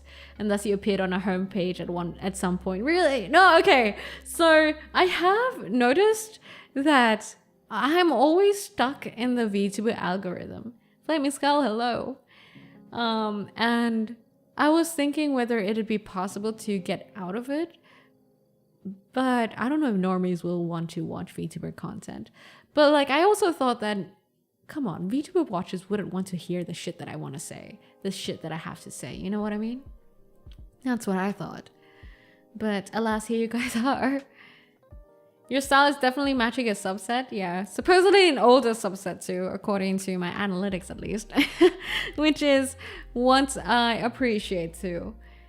If going to play a character, it's always better to play one that is as close to your natural tendencies as possible, as people can tell when people are fake. Yeah, and when people ask me for advice as well on VTubing, that's what I always say too. Always go from your general self or core values even, and then you exaggerate. You don't just make a whole set of personalities that is totally the opposite of you and just run with it. For example, if you are, say, you're shy in real life, or you're very shy in general, and then you're very timid and you're not particularly confident, and then you want to play like a dommy daddy sort of VTuber vibe, I mean, I would not recommend that. Sure, you can try it, but I would not recommend it. Although I do believe that with VTubers, there are some aspects to their personalities, IRL, that doesn't get a spotlight, and they decide to put that spotlight on to it when they're VTubing. But yeah, as you guys say, usually when it's not genuine, you can tell, right? You were with that one? Yeah, I was very wrong with that. I was ready to just kind of, you know, take a loss and consider this as a hobby, even if I don't make returns from it or never break even. I'm of the older audience myself, so I do prefer a chill yap while I work or relax. Yeah, I really did think that a lot of people prefer the whole chaotic, gremlin, energetic, funny sort of vibes. I did not think that there was a group of people who would want to listen to, you know, chill yaps talks about life over drinks, you know, for a whole 3 hours. But yet here you guys are. Somehow. Whiskey thoughts indeed. Hello, Pillow. I'm just gonna call you Pilo? Pilo. I'm gonna call you Pilo. You prefer it? Thank you. Listening to this adorable Sig Foxy app is my favorite part of the morning. Oh, you guys are so kind. There's time for watching gremlins and time for relaxing yaps. Yeah, I think that's what I realized along the way, as I realized that some people do prefer to watch me, and at certain times, that's what I realized, that, you know, sometimes you have a preference where you want to look for funny things. Some other times you want to just wind down and maybe listen to thoughtful things. Congrats, Night Shadowblade. How are you feeling about your midterm exams? Pilo, thank you for the follow. Welcome to the Deep Blue. Kill them with kindness. I prefer chill with a slight sprinkle of chaos. Now, I don't know if I provide enough chaos, but I like where we are right now. At the Deep Blue, I like where we are right now. Prefer yapping about random things because I need my ADHD to go somewhere. That's fair. I mostly yap about life though. So it's a certain niche. Mornings are time for Sea Fox wisdom, indeed. If I was VTuber and I like playing strategy games and studying human history and conflict, then I can be a galactic overlord who would see humans as primitive, inferior species that need to be civilized. Why don't you? You can try that, give that a shot. Jason, thank you for 2 months of being a tiling. I hope you have enjoyed and not regretted your time here. Came here from shorts and so far the best cult I've joined. We're not a cult, by the way. We're not a cult. 카르토 아니에요. We're not a cult. I'm actually looking for life improvements. Oh, wait. Thank you for the wisdom. Thank you for that cheer chat or whatever it's called. Super chat or whatever. I don't even know what that's called on Twitch. But thank you. Thank you for that. I try. I can only provide as much wisdom as I experience, though, unfortunately. I am no life coach after all. I only have years in wisdom. Tokyo Real, thank you for the follow. Welcome to the Deep Blue. But I'm glad you guys enjoy this. Life improvements, yeah. I just mostly talk about, I like talking about life because it's whatever I go through, right? And I've always liked talking about it because I have my own, I go through life. I've lived many years, right? And throughout those many years, I've accumulated certain experiences that I've grown quite fond of talking about. So I get to do that via Vtubing. And I honestly started it thinking that nobody would come to watch it. But I guess if it even provides a some sort of minimal perspective to someone that changes their way of thinking, or maybe helps them with their decision making, or gives them a new perspective that changes certain things about themselves or like certain ways of thinking, I would be so very happy already. Because I think mostly what I say are like personal things that I want to say, but if it helps people along the way or provides some sort of insight to people along the way, I think that's fucking crazy. The more you confirm, that's very contradicting, but I don't care. It doesn't work that way. Can't be a cult without something to worship. Exactly. We're not worshipping anyone or anything, guys. We have a shrine, but it doesn't mean we're worshipping anyone. We don't even know who the shrine is for. Not a little VTuber talk about r/cleaning. Is that your impression of me? r/cleaning? Do you know that there's also an r/cleaning tips, by the way? And another one I have frequented lately is r/vacuum cleaners and r/laundry. I love these subreddits. r/cleaning, r/laundry, because I do struggle a lot with laundry. Despite having washing machines and stuff like that, there are tips and tricks to washing machines. Like, do you know that to kind of get stains out of your clothes, one of the methods is to just bask it in sunlight. And if that doesn't work, if it smells or there's certain stains or it's not white enough, you can use cleaning vinegar, white vinegar, into your laundry load and it'll help. So yes, I love Reddit for all its living space and adulting tips. Checking in for a moment, another perspective is rather helpful. Unfortunately, it goes on so far if the person can't figure out how to apply it. Oh, have a good one, Puddle. Yeah, I know. I mean, you can't make people listen, right? People who decide to listen will listen. If they don't, then there's no forcing it. That's just how it is. It's stuff that's out of my control. But hey, at least I think I want to, if it's possible, I'd like to provide some sort of perspective to people who are looking to listen. Good. Hi Napa, welcome back. I am good. Hi Sai again. Is there a tip to not have a sock go missing in a washing machine? Usually, does it get lost in your washing machine or does it get lost with your laundry load? So what I do with my socks is that I always tuck them in.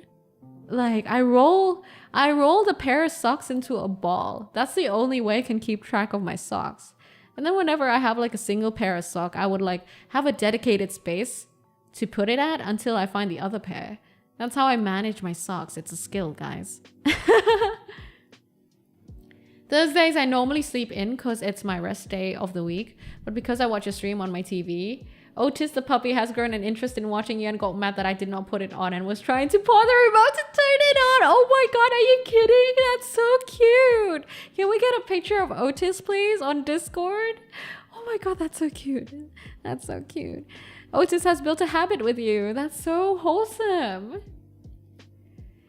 Wait, hold on. I missed the chat. Hold on. I don't want to miss YouTube chat. It's easy to know how to frame it in a way they'll be receptive to if you understand their perspective first.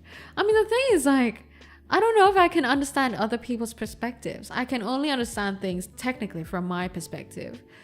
So I don't know about that. even when people tell me of their perspectives, you can't bank on it being 100% accurate because everyone's communication skills is different.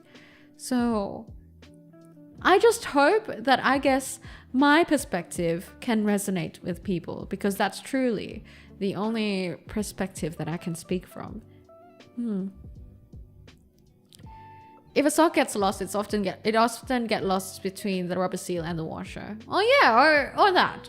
My socks have not gotten lost, but it's also because I'm using a newer washing machine. I just changed it. I just got a new washing machine recently, so it might be technology. Technological advancement. But yeah, do check the rubber seal, or the place where or like if it's the dryer, check the place where usually lint accumulates. Or laundry nets. Yes, I use laundry nets, but not for socks. Usually it's for my other undergarments. You don't mix and match socks? No, I don't. Noira charm goes into species. Yeah, actually, I would not have thought that I'd have a dog watching me. That's crazy. There are also those who have their own personal philosophy shaped by their experiences. I think technically, if we're objectively speaking, everyone has their own personal philosophies, but there are also a subset of people who just haven't formed their set of personal philosophies. For me, thankfully, I think I was able to form them quite a while back. I do have a few rules, like what it means, how I would prefer to conduct myself. Like, I should not hurt myself, people around me, or other people. And live life less serious. That's a principle of mine. And like I said earlier, you only control what you can control. And also, you can't make people listen.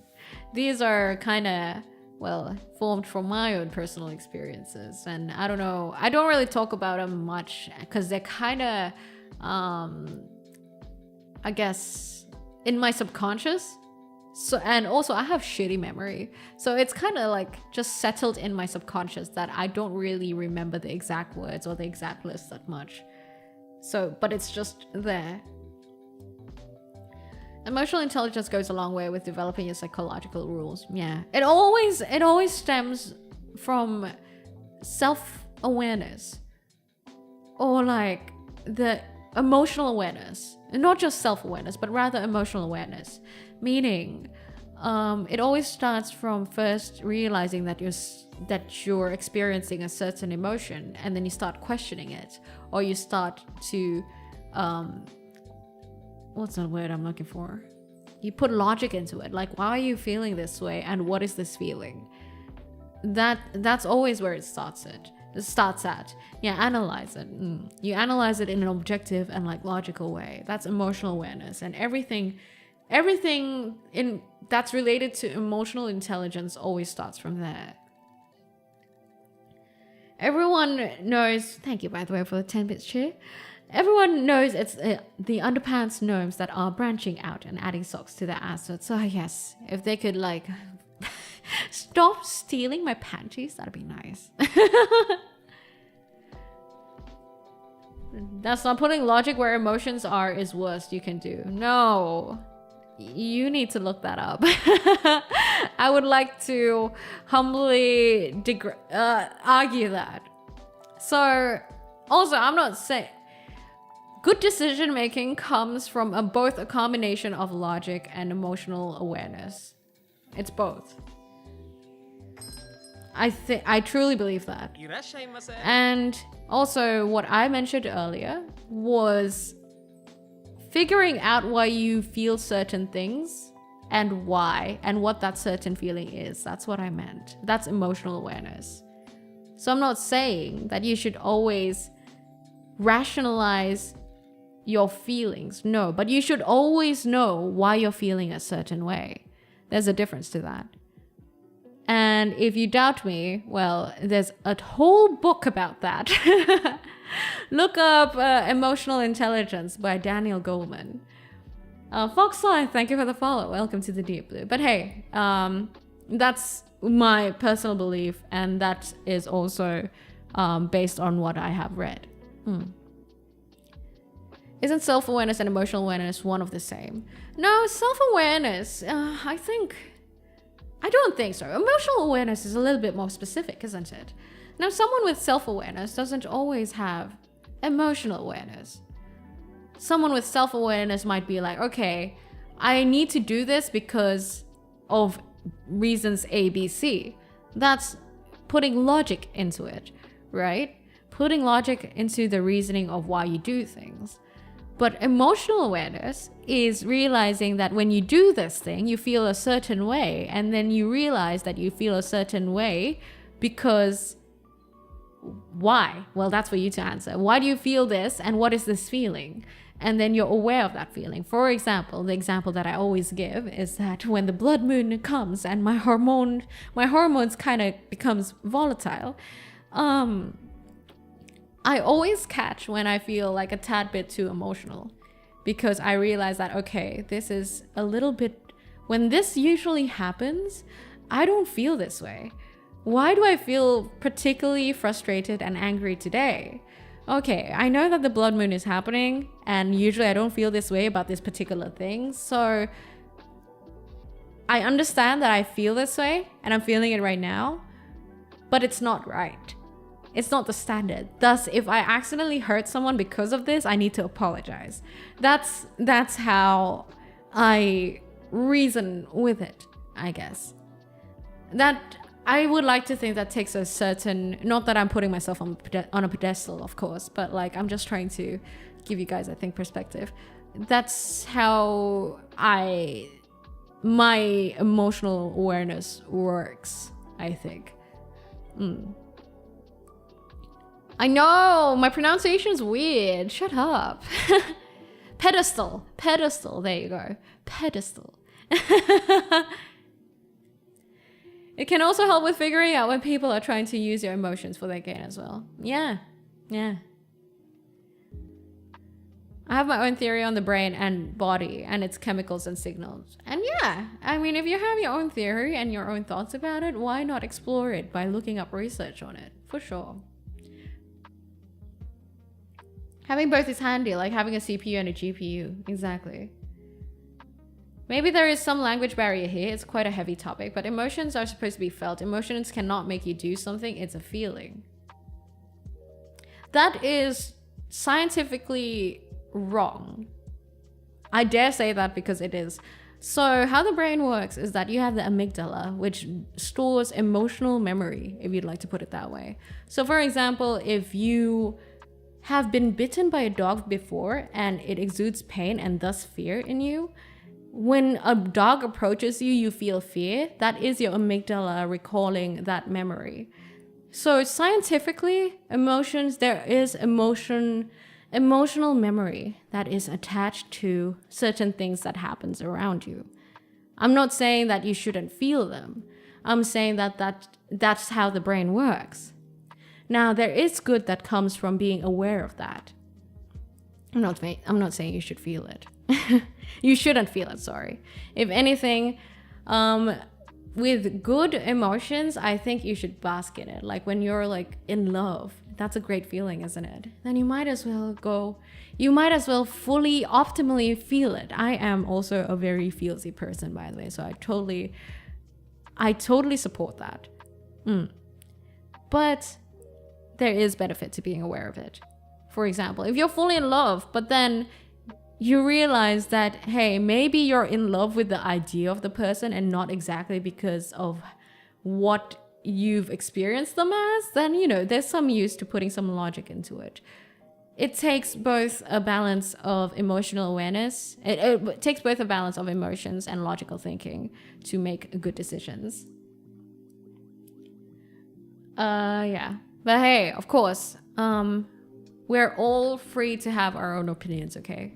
So, it's totally okay to have differing opinions. It might just be that you have your own personal set of experiences and I have my own personal set of experiences, and thus we're saying different things, right? I can only quote research though. That's the only thing I can quote. And my own personal opinions, of course. Emotions can both be useful and dangerous and can be influenced by many things. Yeah, like hormones. Hormones is a bitch, man. Hormones is a bitch. If you guys look up the research on what testosterone or estrogen does to your emotions, oh my god. It's quite fucked up. Have you ever looked up what happens when a woman goes through premenopause? Look it up. It's crazy what hormones can do.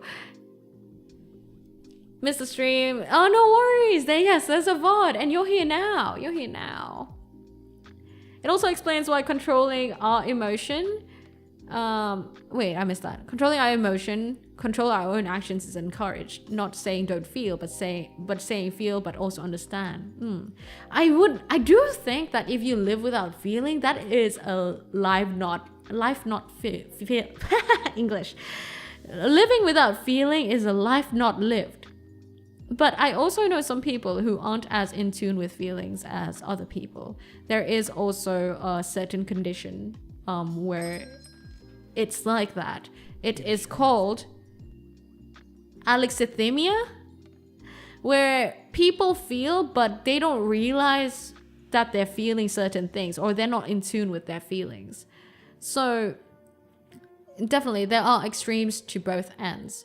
For me personally, I think living a good life is being able to feel it to the fullest, but also be able to be aware of it and what you're doing, to at least make the decision that favors you most in that situation and live a life with, well, least regrets. The Gentleman Box, thank you for the follow. Welcome to the Deep Blue. Also, possible people's brains works differently. Oh, definitely. Just like how people also have different hormonal balances and different balances of neurological chemicals, for sure. We're of course not discounting that. My roommates are trans and they are going through hormones and they are literally getting period cramps even though they do not have uteruses. Hormones are wild. I don't know much about that topic because I have not read up on it. Yeah, so I don't think I can comment on that. Friend was told if a guy has too much testosterone, the body confuses it for estrogen. Wait, really? And they end up growing booba? Wait, for real? Wait, is that for real? Huh, that's interesting. I have alexithymia. Need to ask myself very often what I feel. Yeah, so it's... The humans, I think at the end of the day, of course, there's research and things and opinions out there. However, everyone at the end of the day is built differently. Everyone is a unique individual with different sets of preferences and different personal experiences, being in a different stage of life, different culture. So many different things, so many variables. So you can't just put a blanket statement onto everyone. Of course, I can say that some things are backed by research, which is done within a group of people and taken an average out of, sure. But let's never forget that, well, everyone's unique, right? Licht what? I can never say your name. Licht, thank you for 3 months of being a tidling at the Deep Blue. That's a whole quarter. Thank you. Thank you. And I hope you have not regretted your time at the Deep Blue. If you have an unhealthy amount of testosterone, can make a certain downstairs pair shrink because it's like an overstaffed factory. You gotta fire some people. I'm sorry. So they're gonna start layoffing sperm, is that what you're saying? I'm sorry, that just sounds so fucking funny. Yeah, that's new. I did not know about that. I've been thinking of going into psychology and neurology because it interests me so much. Currently work for a college and might have to focus on that degree over the next few years. You can. But also when it comes to like tertiary education, which is usually mostly when you go for tertiary education, you use it for your CV, right? Logically, you'd like to use something that's useful for your CV. So think about that. You can technically pick up neuropsychology or psychology by reading up books, but not like, I don't mean like have a profession in it. But if you're interested in it, think of whether you want to make it a career or not. That's my general advice. Because I too have like quite a large interest in psychology, neuroscience and neuropsychology. And I've mostly been reading a lot and talking with, neuroscientists and stuff like that, and just getting into my own rabbit hole. Yeah. But seriously, when we're talking about education, mostly it's not usually what... I would not suggest people to take what they're passionate of, but what they're going to make a living out of, because that's truly what the use of your tertiary education certificate is for your CV. Other than that, not really, right? Just objectively speaking. Yeah. Oh my god, it's Morte. Hi, cat boy. I'm not joking, that's legit how a doc described it when interviewed about how he treats that stuff. It's less sperm and more like leftover testosterone being disposed through that. Oh my god. Yeah, it's good to have you back, Lex. Don't let your hobbies become jobbies. That's also another thing, innit? Noira, I am a simple person. I just want to live so I can work to live comfortably. I don't have any goals to work for some powerful company or make millions. I just want to keep living, learning. That's exactly why I'm saying this. What I'm saying is that some people work doing what they love. Some people work to do what they love. And sometimes doing what you love takes the love out from it. It takes the passion out from it. So be very careful with these things, I would say. Also coming from personal experience, sometimes when you make something you love or a hobby your job, it makes it less enchanting because you start prioritizing numbers and, profit often over your own passion. So be careful. And of course, none is less noble. If you have a stable job, a good paying job that you can't be fucking bothered with, but it pays for your hobbies, then great. If you happen to have your hobby as your job, then great. Neither is less noble. Working for a college has been great. I can learn so much all the time. That works. It's just, I would assume it's a different preference for everyone, right? Yeah. Get paid decent just over 40k USD salary. Hey. Well, I think for me personally, my preference is I'm quite a realistic bitch. So I would work the job that gets me enough to indulge in my hobbies. That's what I do. But also, thus far at least, I'm thankful that I've made whatever I work on interesting enough and fun enough for me. So thankfully, it's like that for me. Thank you for the hydrate, Morte. They are most fun when you get to just experience and enjoy, but not so much when you start optimizing and going for perfect. Yeah. It's also fun for me if it's a job. I was worried about that with content creation too, honestly. I was worried that if I start making decent money from it, what if I start going for numbers? But nah, thankfully thus far I haven't compromised at all. And thankfully, I think I've been pretty idealistic with what I'm going for. And I don't, yeah, probably because I have the day job. And thus I'm not relying on the income from content creation. I do worry if one day I become a full-time content creator. I wonder if it's gonna subconsciously change the way I think. I'm worried about that, yeah. That's why I think back then I had this thought that I would like, if possible, to still always have a stable IRL job that is my main source of income and content creation as a side, and not have content creation as my full-time. I still think that way, yeah. I still think that way. But, I have considered moving, and moving is much easier when it's content creation. But hey, that's a topic for another day.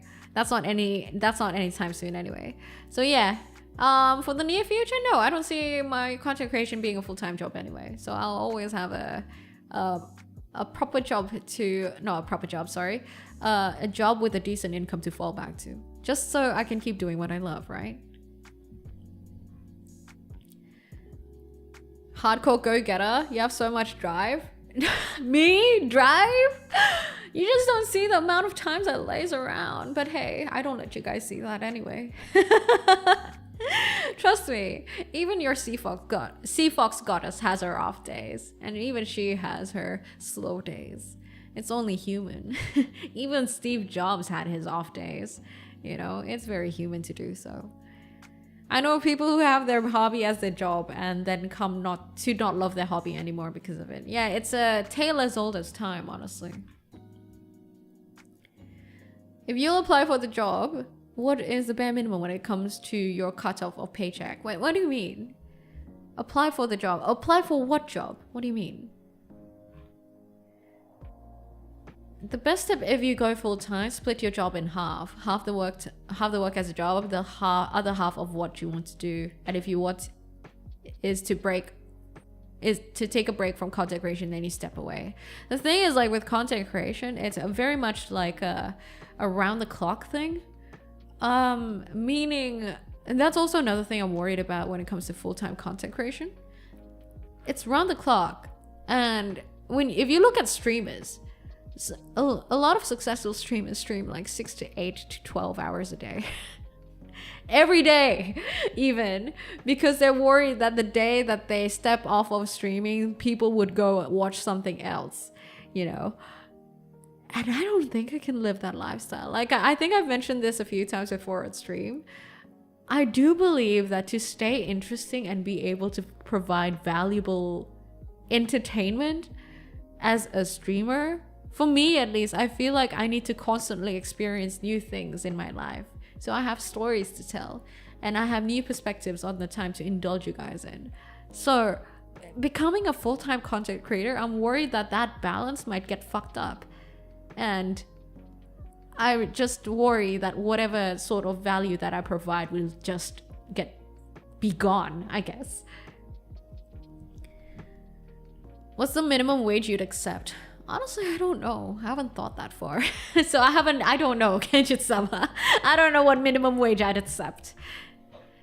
Content creation is like oh wait, my job doesn't get paid. Legit, don't care anymore if the world burns down. Wait, what do you mean your job doesn't get paid? Content creation is like a roller coaster. You will have moments of acceleration and moments of slowing down. It's impossible to go 100% all the time.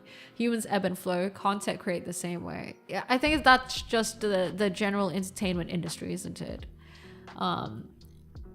Comedians, actors, singers, celebrities, they all go through a similar life cycle. What I'm hoping for the Deep Blue is that I get to keep it up as long as possible. I don't want it to be like a short fling, you get what I mean? Because, I don't know, I think talking about life, I think that's something I will always have fun doing. And being able to share that with people, I think that's something I will always enjoy too. There's always the advice column model. Instead of finding more stories, the audience tells you stories and asks for advice. Yeah, but like, how am I supposed to even react to stories well or provide decent advice if I don't continue growing as a person myself? You get what I mean? If I don't, and how we grow as a person is by experiencing new things and learning from those experiences. Love hearing about your real life trips or stories. Question for you. With this 2.0 model coming out, I wanted to see if I could 3D print a model. So what kind of details will you post, or do I have your consent to attempt to make something? Yes, of course. Please do so. Please do so. I don't mind. You guys can make any sort of content. Even if it's R34, I don't mind. Anyway, I'm out of whiskey. So would you guys quickly just... I'll be right back. Let me pour myself a whiskey, hey? And yeah, be right back. You guys talk amongst yourself, yeah? BRB! Wait, where's my BRB screen? There you are.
I am back. Oh my god, I forgot to... Did I forget to mute? I forgot to mute the mic, didn't I? Oh lord. Hold on. I'm back.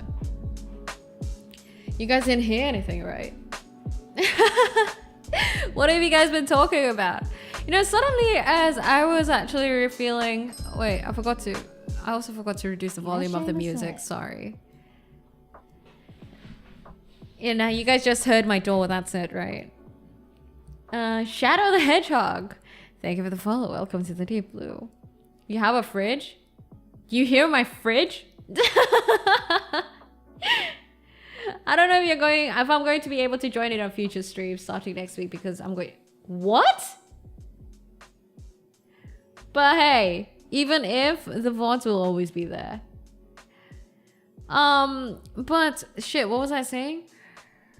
Right, as I was taking my drink, I was actually reminded of something I saw today on Reddit. So apparently there was like this Reddit post on Reddit, on virtual YouTubers Reddit.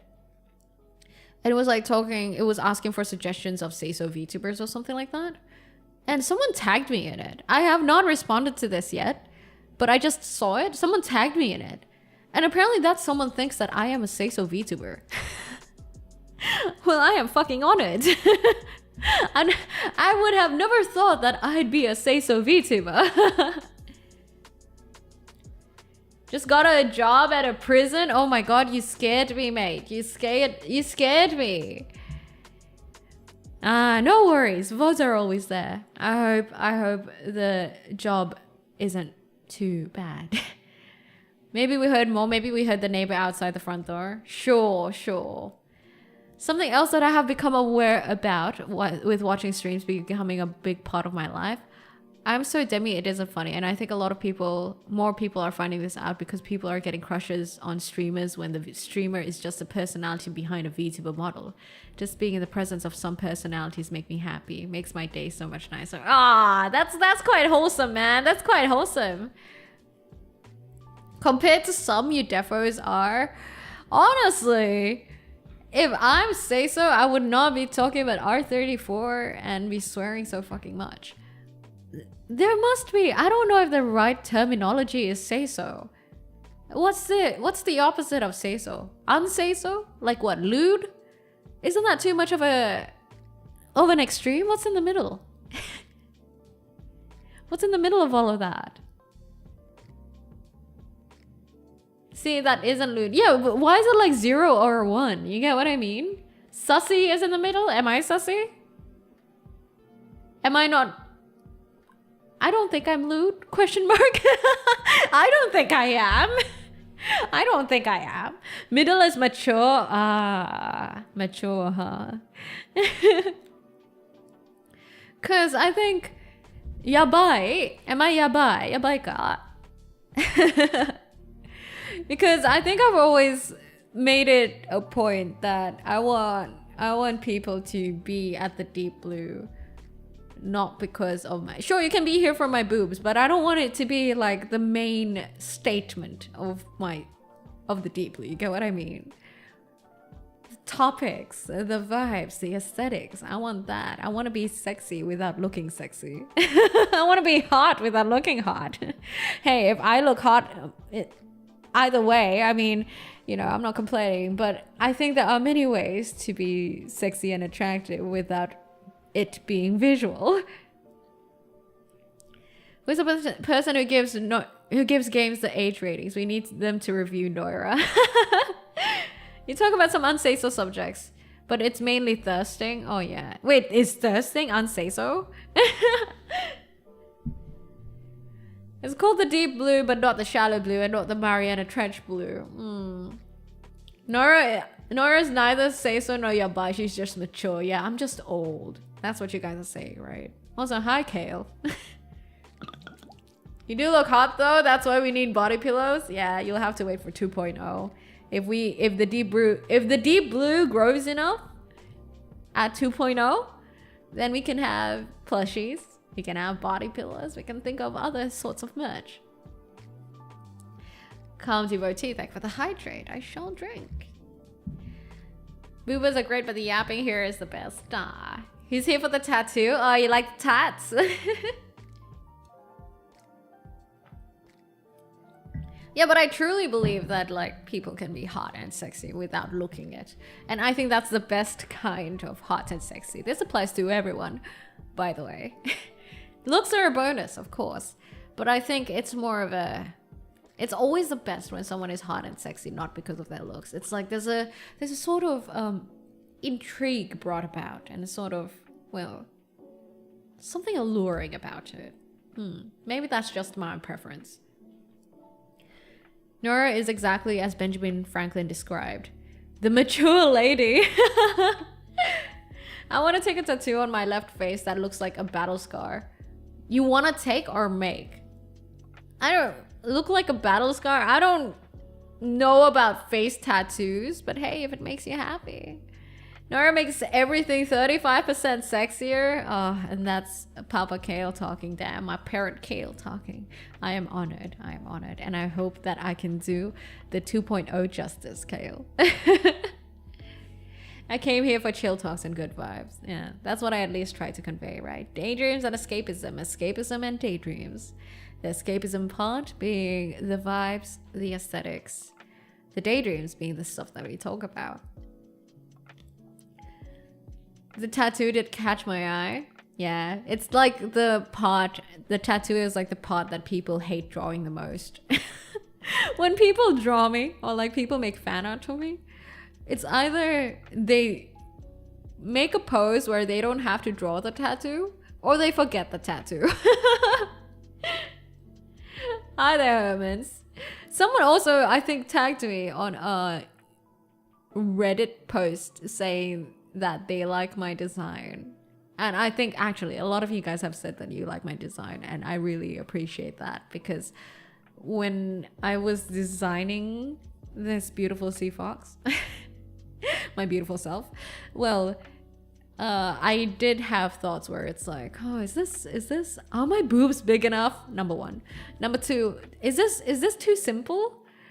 These were my thoughts, but like thankfully for the past, how long have we been streaming for? 2 years? 2 years? Is it 2 years? For the past 2 years, I'm really bad with numbers, truly. I don't even remember when I started streaming.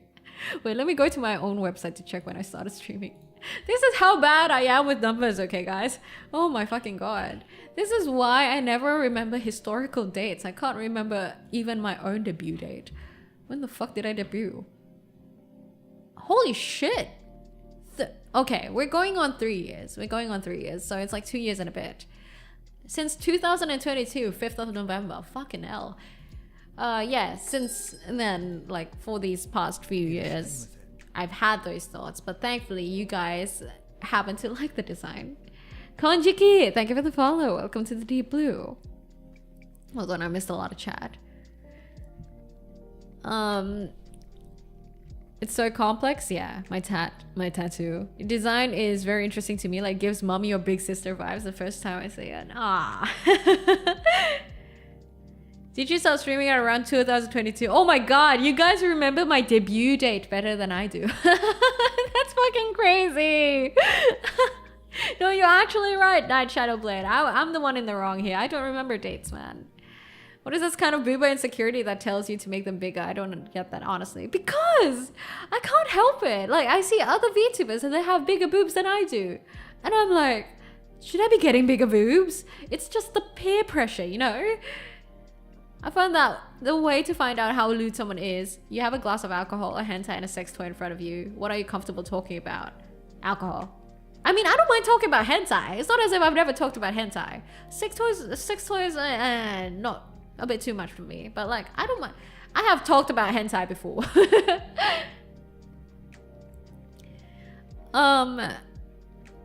Growing older means understanding the concept of time dilation. That should be tripping. That's one way to put it. I'm here because Noira isn't too say-so or yabai, and weirdly enough, that's soothing. Ah, thanks, guys. Thanks. Noira has more boobs in my in her 2.0. Oh yeah, for sure, for sure. Yeah, we do, right, Kale? We got very al dente boobs for 2.0. Sergeant Mommy, what's up? Hold on, let me take a sip of my whiskey. Talking to you is like talking to a best mate. Yeah, what is it that Scarly used to say? I'm the broshi. Is that what I am? Am I your broshi? I don't mind, like I always say, feel free to watch other VTubers. Feel free to worship false idols as long as you drop some offerings to absolve your sins, okay? That's $10 per 1 hour of watching other VTubers. I'm kidding! I'm kidding, don't take that out of context. Noira needs a boob toggle, best of both worlds. No, but also I'm like, I also am generally very uncomfortable if my model has too big of boobs. I would really very much like people to still focus on what I talk about and not look at my boobs while I mean, they can look at my boobs, but like still the core of the subject, the objective is still always the things that we talk about and the vibes, right? And the aesthetics. I don't want people to lose focus on how pretty everything looks and just be like, oh my god, big boobas. You get what I mean? That's always been the mission since the start. It's funny, I discovered you through your philosophical shorts on YouTube. The contrast through that and on actual stream is amazing. Is it a huge contrast between my shorts or like my offline content and my streams? Because technically the shorts that I make, oh well, the non-scripted ones, they're all from stream. I guess the scripted ones can be quite different.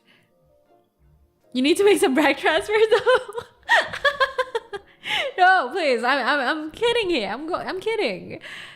I don't watch other VTubers, but I've been trying to drop a give, but Poseidon keeps fucking stealing it. Oh yeah, Poseidon works for me. I'm sorry. You haven't paid your dues, Jackson. You haven't paid your dues. I like turning on your stream and letting it play in the background. Yeah, understandable. Understandable, because I stream at horrible times.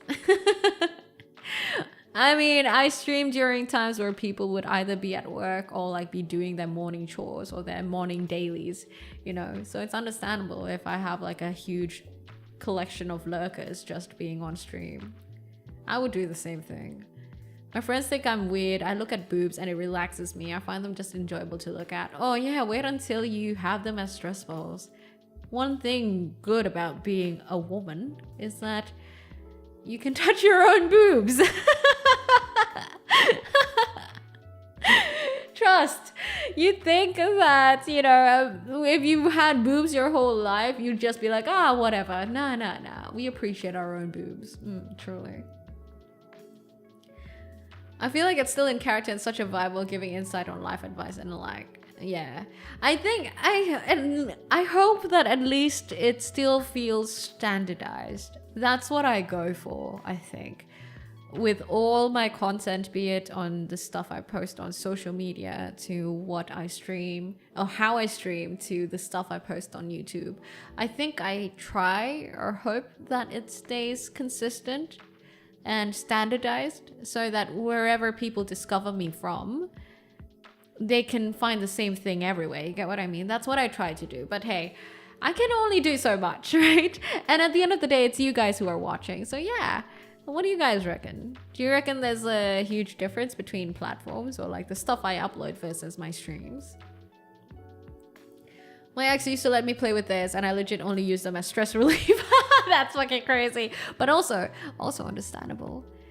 Speaking of booba, I heard the bigger they are, the bigger the back pain. Is this true? That is very true. That's why some women actually get breast reduction surgery. It is fucking painful, dude. And the thing is, like, sometimes when you have your blood moon, when you're on periods, your hormones go crazy and then your boobs hurt. And then it's fucking annoying. Now, I would imagine the bigger the boobs, the more surface area it would hurt at or hurt over. So imagine it's painful, man. On top of period cramps, ugh, God Lord. Concept format naturally alters the impression. Clips will always be different. That's fair. That's fair. Yeah, so with periods come boob pain and cramps. By the way, you guys want to know the cramps that I get? Okay, the cramps that I get, sometimes it can lead me to almost fainting. I have fainted once, actually, due to the period cramps that I have gotten. But like for my case, I think it's more on the extreme, meaning not everyone, not a good chunk of people actually experience the period cramps that I go through. Usually when I get period cramps, I can't get out of bed at all, and I'm like down with cold sweats and just rolling around in bed just trying to withstand the pain. It's gotten to the point that some of you guys might know that I have a rib tattoo and it's quite big. So, and it's a cover up, meaning it's on top of already damaged skin because it's on top of another tattoo. When I got that done, the rib, oh, it's fucking painful. Yeah, the fucking rib tat is fucking painful, but it's not as painful as my period cramps. So the tattoo artist was like, how the fuck are you taking up this pain like a champ? And I was like, yeah, it fucking hurts. It really hurts. It hurts to the point that I don't think I want to get another tattoo there, at least. But I was like, at the end of the day, it still didn't hurt as much as my period cramps. Do you get butt lighting? What do you mean butt lighting? Butt lightning? Oh, no. Ah, no, I don't. Just cramps. Do you get sensitive and emotional though? I do. But I think not as much as I have observed other people. I think, but I don't know. The thing is, like, I usually catch myself when I get emotional, or like when I get frustrated over certain things that I don't usually get frustrated about. I catch myself.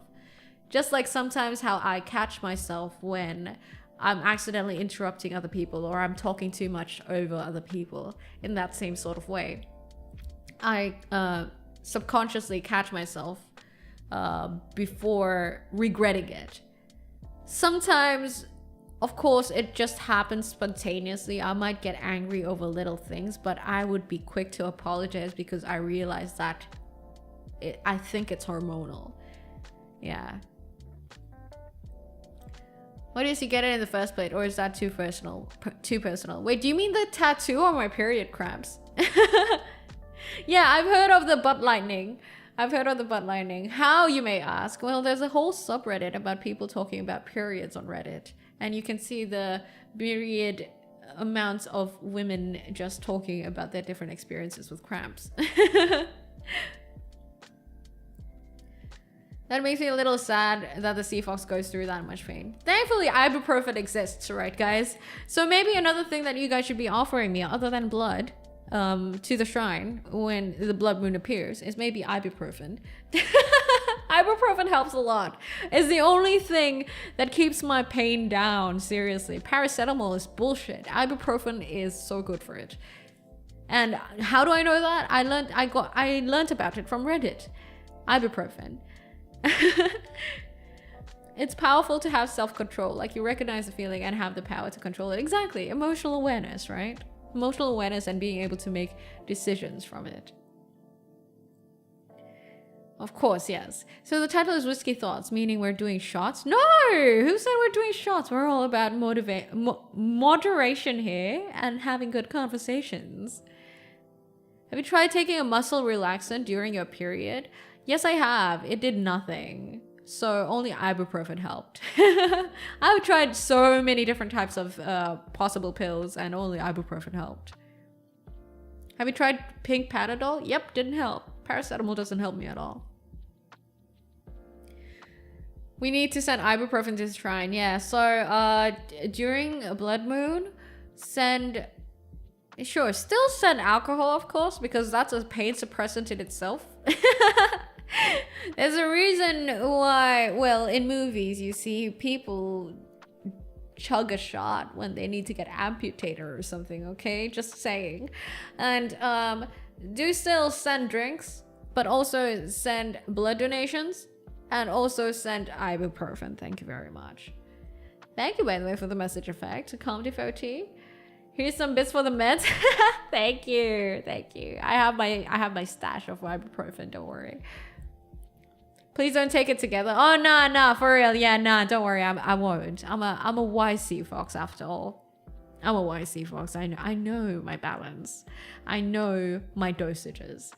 I just saw a post online saying dried dates are a good source of iron. Maybe this could be an intake during blood moon phase. Yeah, I recently bought iron supplements. So that actually helped a lot. God damn. As you saw, I think last week I was actually streaming on blood moon, right? No, that was this week. Was it this week or last week? No, that was last week, yeah. I was very lethargic and I sounded very tired. But I do truly think that it's because I took iron supplements that I was able to go through a whole stream of 3 hours. If not, I don't think I would have been able to. Yeah.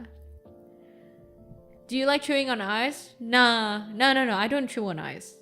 I just feel very anemic during blood moon. Ah. Spartan Wolf, thank you for the follow. Welcome to the Deep Blue. When I was learning how to sell liquor, I had to learn what happens when you take over-the-counter medication and then drink alcohol. It's like super dangerous. Yeah, real. And thank you for the follow, Sergeant Palmy. Welcome to the Deep Blue. Basically, in general, not even with vitamins, just generally don't take vitamins and medications with alcohol at all. Like, come on, you don't want to be so dependent on something, right? That you can't even wait a bit. Or wait a while or a day until you drink. Come on.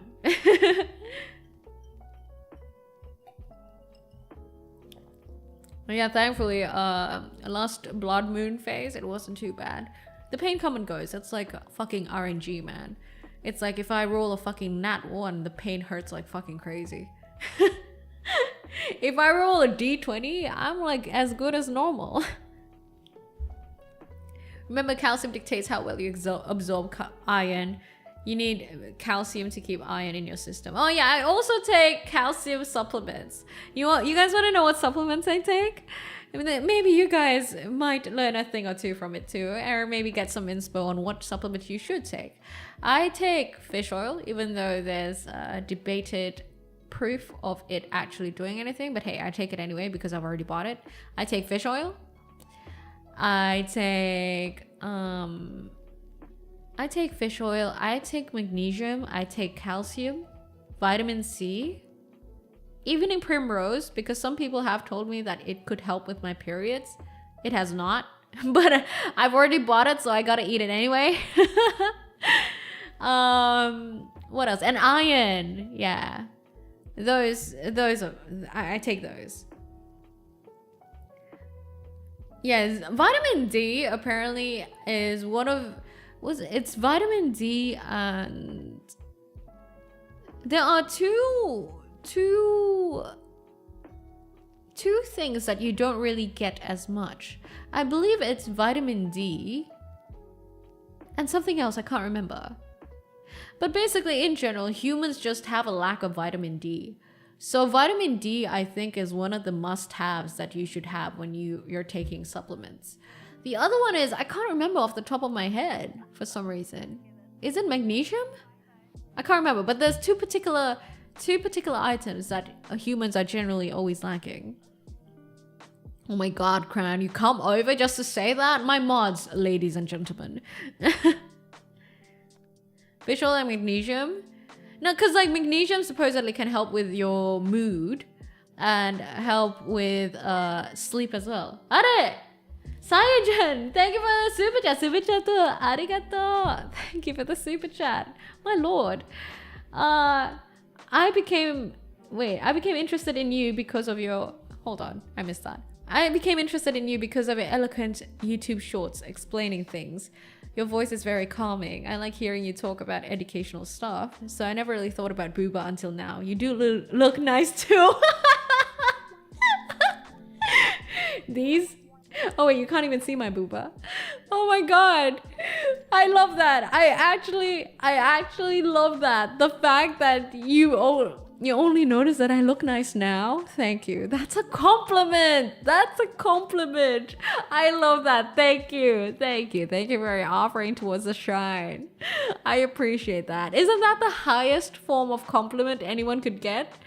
That Oh no, I followed you because of, you know, you're a cool person and everything like that. And holy shit, I just noticed that you look very pretty. That is the highest form of compliment. I love that. I live for that. Are vegans allowed to eat fish oil? I actually don't know. Any vegans maybe that could answer to that? If we have a vegan in chat. I opened my window to see no boba. Yeah, because I'm not pulling myself up. Do you guys want to see boba? I think I can. Here. Oh, it cuts off. That's as much boba as you can get before. Yeah, okay. Nah, that's as much as you can get.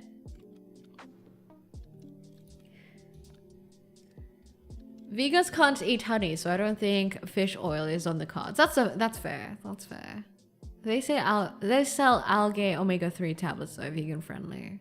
What is the other one that the other supplement that humans are missing? Let me check. I'm curious now.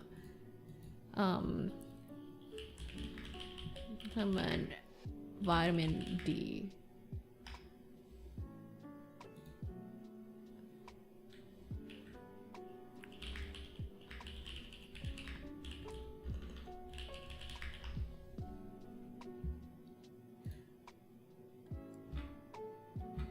Huh, what's the other one? I'm curious.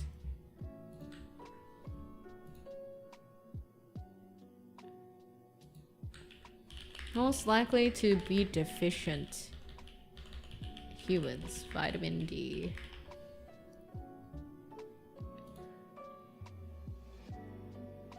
Well, hold on, guys, I'm Googling things. Vitamin. Is it B? Oh yeah. Wait, no, hold on. Is it D and B12?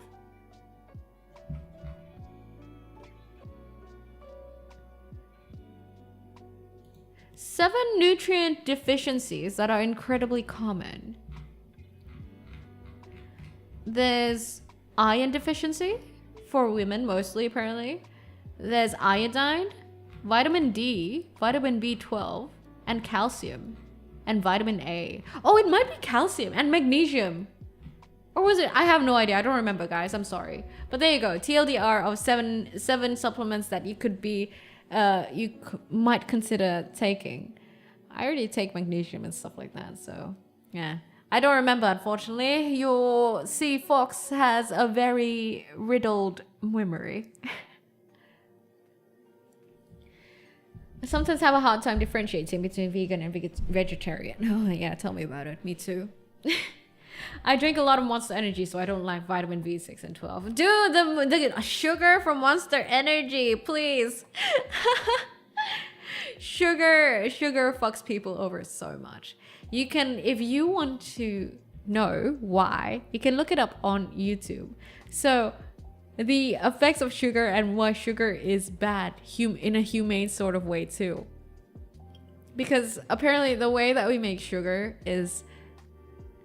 Sugar nowadays is a very fucked up form of sugar, TLDR. So, you really need to be careful of modern sugar. I have returned from the dead. Welcome, Noira's cock. I swear, what is up with my YouTube viewers having like the craziest fucking names? Holy fucking shit. Noira's cock block is a crazy thing. Are no sugar energy drinks any good? No sugar? Usually with no sugar, what happens is that they use an alternative of sugar that only requires a tad bit but provides a lot of sweetness, and thus it is... No, wait, that's Coke Zero. No sugar? It really depends, because some no sugar drinks actually use relatively bad replacements, so you'd have to check. Honestly, if you want to find out, just look up just look at the label of your drinks and figure out what it's made out of, and then just Google it. Sugar is generally bad, guys. But hey, I'm also on the side of whilst you can enjoy things, you should. But I don't know, for me at least, I've naturally just gone off of sweet stuff. Because, you know, I've been alive for a long time. So with the years, as the years go by, I've just preferred stuff that aren't as sweet. Fake sugars are just not good for the brain. Zero sugar drinks are meant for people who can't have sugar and those on severe diets. Well, energy drinks causes kidney stones, so don't drink too much of them. Yeah, energy drinks I think are, I don't know. I wouldn't say that energy drinks are... The one thing that I would say is bad about energy drinks is the sugar levels. Yeah, so do be careful. But it's also not just energy drinks. It's also generally just sweet drinks, no? So if sugar is bad, then you bad because you're as sweet as sugar, my salty darling. Ah, yes, I'm a baddie. Thank you. I am a salty baddie. Zero sugar. Ghost Belmont, thank you for the follow. Welcome to the Deep Blue. That's why you guys need me, to up your salt levels, to increase your hydration, right, guys? To stop you guys from being thirsty too much. Electrolytes in your body. Like many things, moderation is key. Exactly. Which is hard to manage, surprisingly. Definitely. I think in our current modern society, we have just gotten used to living in excessiveness, I guess. We don't really have to hunt for our food anymore. Everything's ready at the supermarket, that sort of thing, right? So we kind of live in excessiveness and surplus. So definitely scaling back is not easy. But we should consider it. Just like with technology, same thing, not just our basic needs, but also even with technology. We live in an age where technology is the internet, technology and everything is so easily accessible. Entertainment is at our fingertips. Every time we're bored, we can just pull up our phone. We should consider, how would that affect us? Is it bad that nowadays we don't live with our own mind as much because every time we're bored, the instant we are bored, we immediately pull up our phone and our social media. We don't even have a minute to be bored. We don't even have a minute to just be with our own thoughts. What does that do to a person? Hearing you mention sugar has piqued my interest because I have quite a sweet tooth. You mentioned different kinds of sugar and sugar replacements makes me think of different sugars in soda pops. Yes. Wait, I can recommend you guys a video if you guys want to watch, because I think that video really is very interesting. Let me just find it real quick.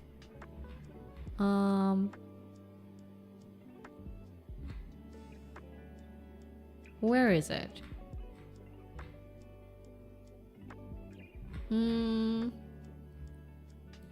Oh shit, I lost the video. It was a very good video.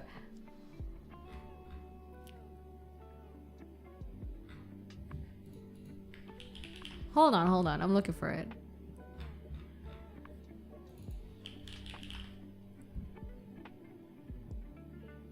Is it this one? Oh yeah, it's this one, I think. So it's a video if you guys want to look it up or save it whilst you can before I forget. I believe it's this one. It's called How Sugar Enslaved the World. So check it out. It's very interesting. It talks about the history of sugar and how our current modern sugar is different to the ones back then, and why it can be really bad. So it's a good synopsis of like the whole sugar history. Hold on, I missed some chat because I was looking on YouTube. Where is it?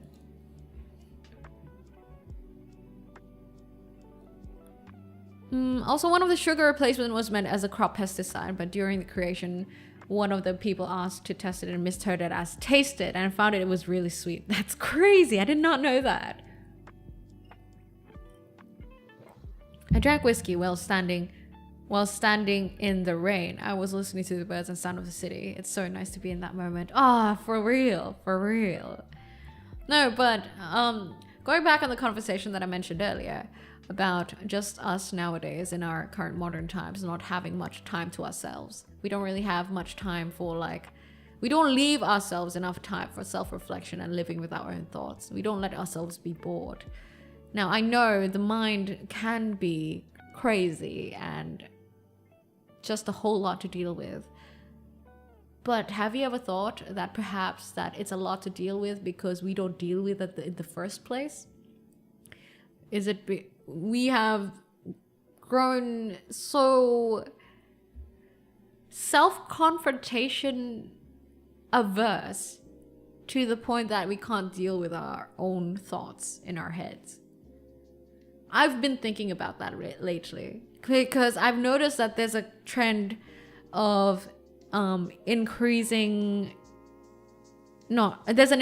trend in self-reflection, meditation, and stuff like that, right? Basically having more quiet time to yourselves. And that made me think, have we gotten to this point because we've just lost our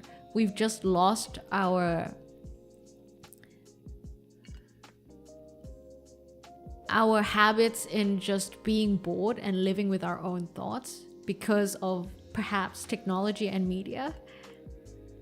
Yeah, it's just a thought. I thought about that whilst I was swimming today. I saw a video from Technology Connections about how we are giving up our mental agency to algorithms. Oh yeah, that's for sure. Because yes, algorithms are basically hijacking our thoughts. And our brain thinks in a way where it's like, oh my God, that's what people around me are thinking because of algorithms. When really you're being fed stuff from the algorithm. And no, it's not exactly what people around you are thinking. So we don't repeat the past. Swimming thoughts, yes, in the most literal meaning. Mythos. Rarely did self-reflection lately because been pushing myself too much. Now I might consider doing it. I think the idea of lack of self-reflect is the constant burning oneself to work or anything similar. Yeah, because if you think about it, if you don't give yourself time to self-reflect or some quiet moments, you don't really give yourself space to grow. Because, well, to be better or to grow, you need feedback, right? Now, you can't really have feedback if you don't give space for feedback. You know what I mean? If you don't ask yourself certain things, you can't process feedback. So definitely think of self-reflection or quiet times as a moment to just reflect and possibly consider it as feedback. I know, like I said, that a lot of people don't have that sort of luxury, quote unquote luxury even, and it's not like part of their priority list because, well, Maslow's hierarchy of needs, right? For you guys who don't know what that is, basically it's a model where basically it's said that humans go for their basic needs first, and then later on, only once their basic needs are fulfilled, they go on further into other things such as philanthropy and even religion. That's Maslow's hierarchy of needs. ChatGPT gives me feedback. He's so nice. Do you really want AI giving you feedback? I mean, you can to a certain extent, but I have my own thoughts about AI. If you think about it, AI is pure IQ and program. Would you really want them to give you feedback on stuff that mostly relates to EQ? It's about activity making changes. It's easy to know what you need to do, harder to actually stick to it. For sure, but I think having awareness of it in the first place is the first step, right? Serial experiments and predicted all of this. What is that? Only gets you down to 50. Sitting down with awareness in the 30-20s is way better. Wait, what are you talking about? Sleep isn't enough? The what need? What did I say? I don't remember what I said. Sometimes I sorry. Maslow's hierarchy of needs.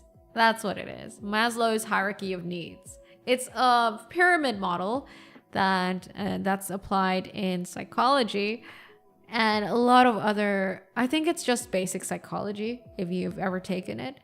Maslow's hierarchy of needs. Let me just teach you guys on this, lecture you guys on this. So I'm going to pull up the model right now. If you look it up, Maslow's hierarchy of needs states that, think of it as a pyramid. On the very bottom, the very base of it is physiological needs like food, water, warmth, and rest. And on top of that is safety needs, which is security and safety. Safety needs and physiological needs, they're both basic needs. Now, this is then followed up with psychological needs. So only after you have fulfilled physiological needs and safety needs will you start thinking about belongingness and love needs, which includes intimate relationships and friends. And also esteem needs, prestige, feeling of accomplishment. Those are psychological needs. And once you have this fulfilled on top of basic needs, so basic needs plus psychological needs, once you've cleared all that, you will start thinking of self-fulfillment needs, which is self-actualization, such as achieving one's full potential, including creative activities. This may also include philanthropy or personal development or even perhaps religion, those sort of things. Very interesting stuff. I think it's a concept that has stuck with me and I think is quite true. Yeah, so it's totally understandable when people are not in that part of life or stage of life where they may be able to start thinking about these sort of things such as self-reflection and personal development. And it's understandable. It's totally understandable. So that's why I always say, or even a video I put out, is that, life is complex and nuanced. People could be going through life with different pacings and be with different situations, with different priorities, with their current situation. So always remember to be kind because life is nuanced and complex like that. Draco, final, oh my god, and Ada. And also Save, thank you for the follow. Welcome to the Deep Blue. Hold on. Let me do it. Ada. Happy.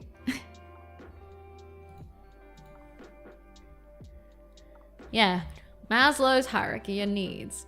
Isn't Gen Z reversing this pyramid? I don't think so. Well, in what way do you reckon Gen Z could be reversing the pyramid? I don't know. Oh my god, Noira's bathwater is here. Where's Gotcha in the pyramid? Wow. Where's Booze in the pyramid? The most interesting to me about Maslow's hierarchy is the people who very clearly just went fuck that order and achieved self-actualization in situations where they were in horrible places physically or socially, like Viktor Frankl. Hold on, let me drink.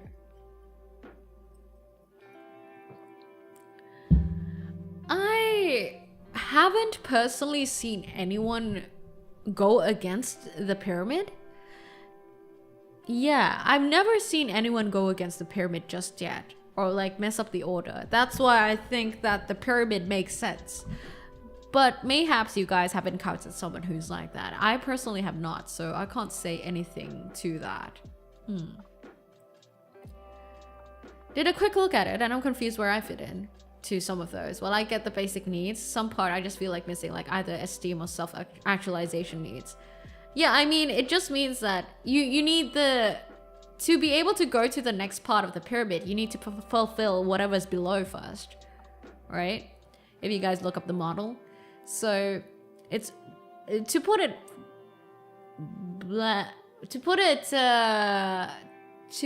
simply, you need, if you're going from paycheck to paycheck, you would not have time to think about your, say, personal development. You would not be thinking about these, self-reflection stuff, You would just be busy going from paycheck to paycheck, just hoping that you can make enough for dinner tomorrow, that sort of thing. That makes sense, right? But then once you do have the financial freedom to start thinking about yourself, you can start thinking about self-actualization, like how to improve yourself, personal development. How can I gain confidence? How can I just become a better person? How do I be less angry, for example? You start thinking about these things. And then once you do get that figured out, you think that you've become a decent person, you'll of course naturally, I can relate to this, I think you can naturally start going towards, okay, do I have what's my higher calling? What's my sense of purpose? Stuff like that, you get what I mean? So it's just a natural trajectory that I have also observed, not just with myself, but with other people as well. But I guess there's always a possibility of outliers, of people who might not go properly with the flow. They might go against the flow, who knows? Esteem and love needs tend to get higher in the hierarchy. Also, we're getting more centered around self-fulfillment. It's more and more of a pleasure society. What, because of the general TikTok and social media, things we see on social media? It is shame. Yeah. Perhaps, mayhaps. Because I'm only saying this about because I only observe the people around me. I haven't considered such things for the people who are just very social media addled, I guess. Mayhaps. The model don't work on religious people. I met a guy like that and he was one of the best people I have known. Wait, I met a guy like that and he was one of the best people I have known. Oh yeah, nah, for sure. Some people definitely get into, say, religion without first exploring themselves. And hey, I have no judgment towards that. If that's what can help you live a better life for yourself and that what makes people happy, so be it. They're not technically hurting other people. Unless they start hurting other people, then that's a problem. Yeah, so yeah, you guys are right. I guess it's not a particular, it's not like, it doesn't make sense. It doesn't always work for everyone. There's outliers for sure. Ani Show, thank you for the follow. Welcome to the Deep Blue. Welcome. Can't self-individualize while working. Sounds like skill issue. Stop taking Stop taking words out of my mouth, man, and putting it in different contexts. You know what? That's exactly what a meme is. Sure, go ahead. The important thing to remember about the hierarchy is that it's not a gated progression. You can have smaller pyramids where you have enough of A and have a bit of B, just not fully. That's fair. That's fair. I mean, us as humans, we have a general tendency of like just simplifying or generalizing things or categorizing things and making sets of things. That's why we like structure. That's why we like understanding things. That's why we like theories and science. So I guess I may have fell into that hole because from my personal observations, at least, people have gone through that pyramid trajectory. But yes, it's totally understandable that it could be different for some people. I guess it still makes sense as a general model though. Like as a general model for general society. But it definitely doesn't work for everyone. If you're fighting for your life every day and you have no time to be depressed or questioning your existence, well,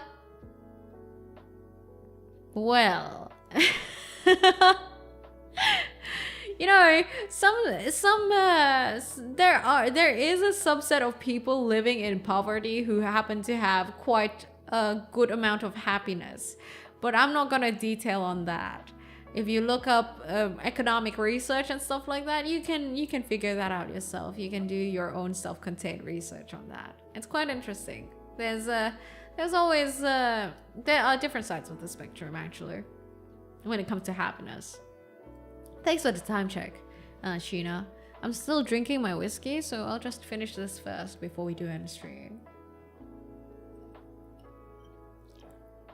This might explain something about me. I want to do more writing to pursue a writing career. That falls under creative endeavors in a way. And that's step 3. I think I might still be on step 2. Wait, what was... Ah, yeah. That's how it is. That's why when it comes to, say, hobbies, right? Or like your dream job. If you want to be a realist, usually it makes more sense. Okay, put it this way. Put it simply, I think you can only have the capacity to be creative when you have the financial freedom to know that you're okay for the next day. When you have financial safety, you can definitely, I do think that you can definitely be more creative when you have financial safety, because if not, you would be worrying about your financial safety too much. That's why usually I would recommend that if you want to pursue something that you love doing, you should, well, don't make it a job. Perhaps get a job that can realistically support it. That's my realistic sentiment. Have a good one. Noira's bathwater. Yeah. So yeah, I'm glad that I could introduce Maslow's hierarchy of needs to some of you guys. Of course, these are frameworks. They don't apply to everyone, but hey, maybe it provides a perspective, right? That's how frameworks and theories are, to provide perspective. Second matrix of living paycheck to paycheck. Hey, I hope that down the line it becomes something. I hope that that's the least I can hope for. That people living from paycheck to paycheck, hopefully there's positive things down the line and you can get out of that cycle to the point that you can get creative financial freedom so that you may explore your creative freedom. As a society, we have fallen to the trap of wanting immediate gratification, where people are spending money they don't have, as you said, living paycheck to paycheck. Well, sometimes, I mean, there's also like some people living paycheck to paycheck because, well, they might have a lot of people depending on them and it's just their current condition. Not particularly because they spend a lot. They could be spending as little as they can, but sometimes they still can't meet it. There's of course those sort of situations. But on the flip side, yes, there are also some people who spend a lot for superficial things. And, well, it's questionable for sure. I have also seen those sort of people. They don't particularly have the money, but they do it anyway. It's like they're trying to take shortcuts, but they're not sustainable at all. But on immediate gratification, I do think that that's definitely a thing. I do think that social media or technology or electronic media has shortened our overall attention span throughout all generations. I'm not just talking about the younger generation, no, all generations.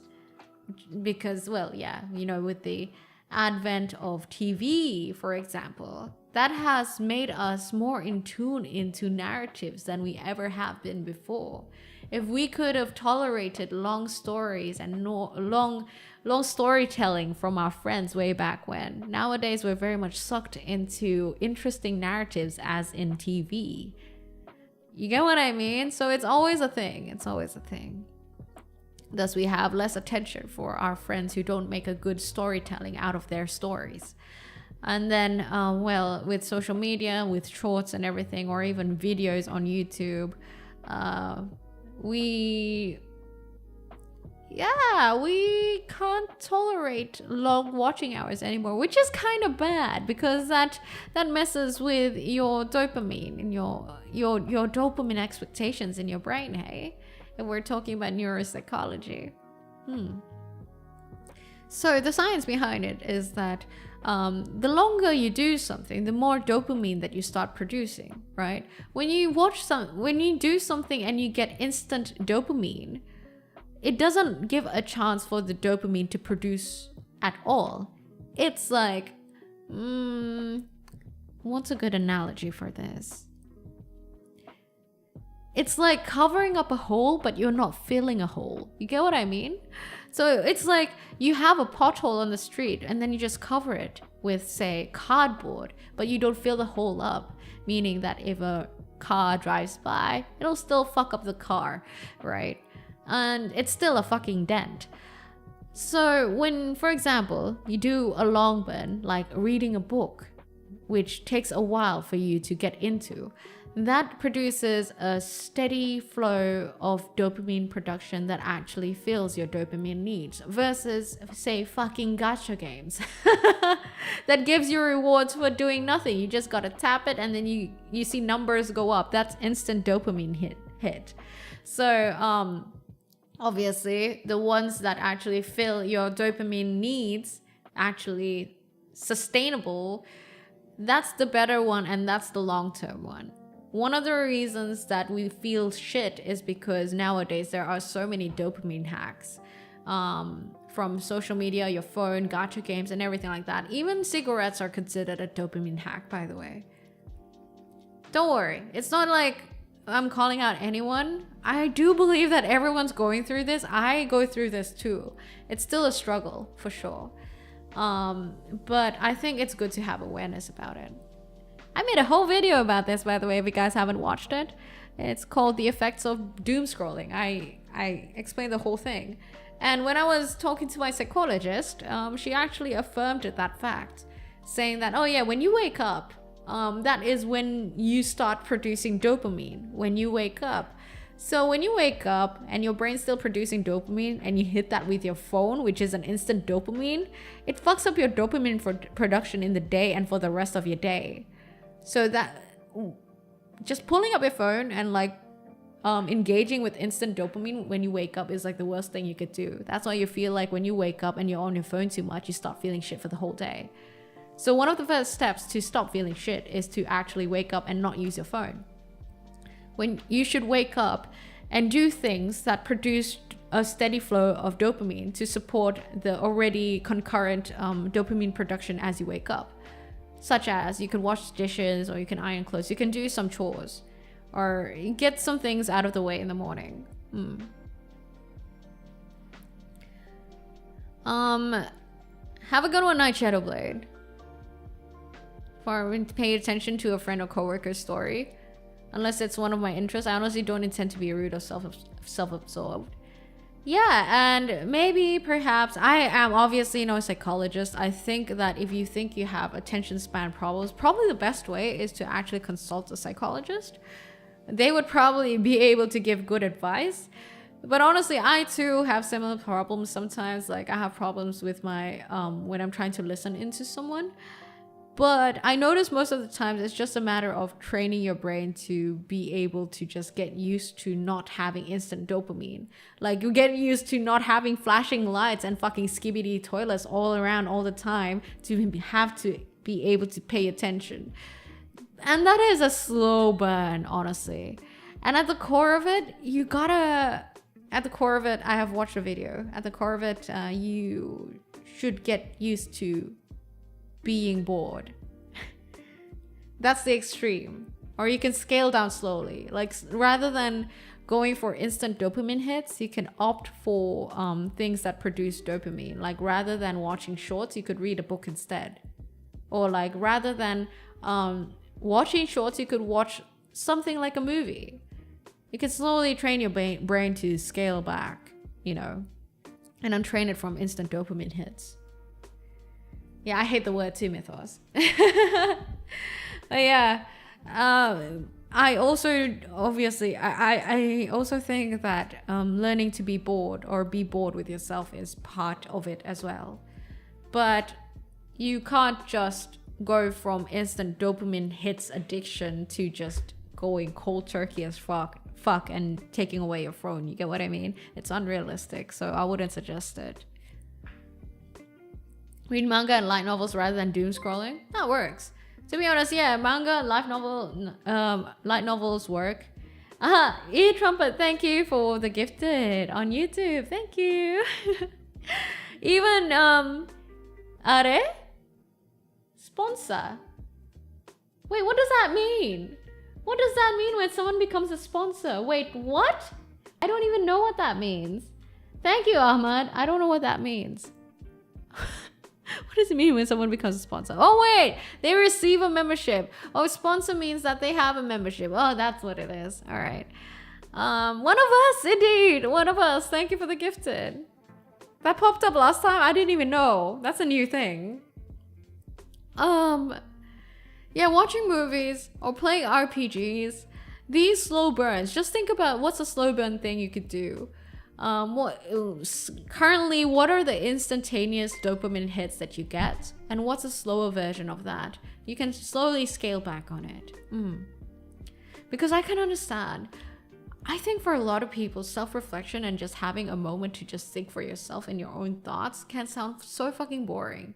And some people can't even stay still because you just be so used to being entertained with other things. Right? Thank you for... Oh! Ezokin! Wait, Ezokin? Is that a new tideling I see? Ezokin, thank you for becoming a tideling. One of us indeed. Can we get a warm welcome for Ezokin on YouTube, please? Thank you! You just became a sponsor indeed. Welcome, newest tideling. Yeah, I think self-reflection for a lot of people sounds boring as hell. Meditation, I know a lot of people can't stand going through it. And it's understandable. We are nowadays very much bombarded by instantaneous dopamine hits. So the key is to slowly scale back, I reckon. We are many indeed. Wait, holy shit. Ezokin, I don't know where my sound notifications are, but Ezokin, immediately after becoming a tideling, Ezokin decides to drop 5 memberships for the Deep Blue. Ezokin, thank you for the 5 gifted on YouTube side. More of us indeed. Thank you so much for your offering towards the shrine. Thank you, Ezokin. Arigato. Thank you.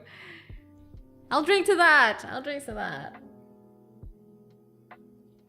Yeah, this tideling bringing a whole gang, man. A whole gang of people. A whole new gang of tidelings. Thank you. The way I meditate is every day at work. I just lay down in bed without a phone, nothing, and just think. Oh, that's good though. That's good. I do that too. Yeah. There are some things you can do to meditate. For example, if you go on the treadmill or you go for walks, if you go for a swim, these sort of things. And when you meditate, sometimes you can, of course, include lo-fi music or stuff like that. You can have music with you, but it's better when you don't actually have any music at all. So it's a full-on it's a full-on electronic purge in a way. And that is one way to kind of just be with yourself. And I do think that it's a step in the right direction to just having a healthy mental state. However, it's totally understandable if people can't immediately go into that state of being. State of being? What am I, a fucking wise-ass monk? State of being. The words I'm saying. Oh, lords. Walking is good though. Walking is good. Hello, dat boy tipsy.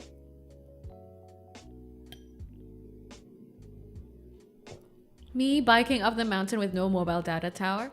Yeah, I reckon when I went to New Zealand, there were a lot of times we didn't have phone reception, and it was glorious because I didn't even need it anyway. I didn't even go on my phone too much. Because I was just too busy looking at the scenery and enjoying the road trip and enjoying everything without a phone. And I felt so healthily purged whilst I was on my travel. Truly. Meditate when you wash rice? That works. That works. I am wise? I try. I mean, these many years of living must at least reap something, right? Only when there's nothing around you knock you out of that state. Noira can pass as a Greek philosopher? I don't know about that. A Greek philosopher? I totally don't think that I am a philosopher at all. I just like talking about life and discussing it with you guys. Sometimes there are moments where I'm just lost in thought and I review some decisions on what I do. Like, man, maybe I shouldn't take the left turn or something like that. And that's okay. Listen, that's feedback, all right? But of course you need to have your own boundaries for that, because too much self-criticizing is bad. So that's why you need to be aware. This is why I say that it's good to be aware of both your emotions and your logical thinking, Because with a combination of both of that, can you really establish a good way to kind of stop yourself when you're going too far and realize that, okay, this is healthy. Like, realize what's healthy and what's just going too far. You, 99200p, thank you for the follow. Welcome to the Deep Blue. Philosophy is the act of thinking. Everyone is a philosopher. Yeah, exactly. I don't know. I don't make up philosophical theories and oh my god, English. I don't make up philosophical theories nor philosophical frameworks. So that's why I don't think I can consider myself a philosopher. I just like talking about life and discussing about it with you guys. Think, titlings. Think.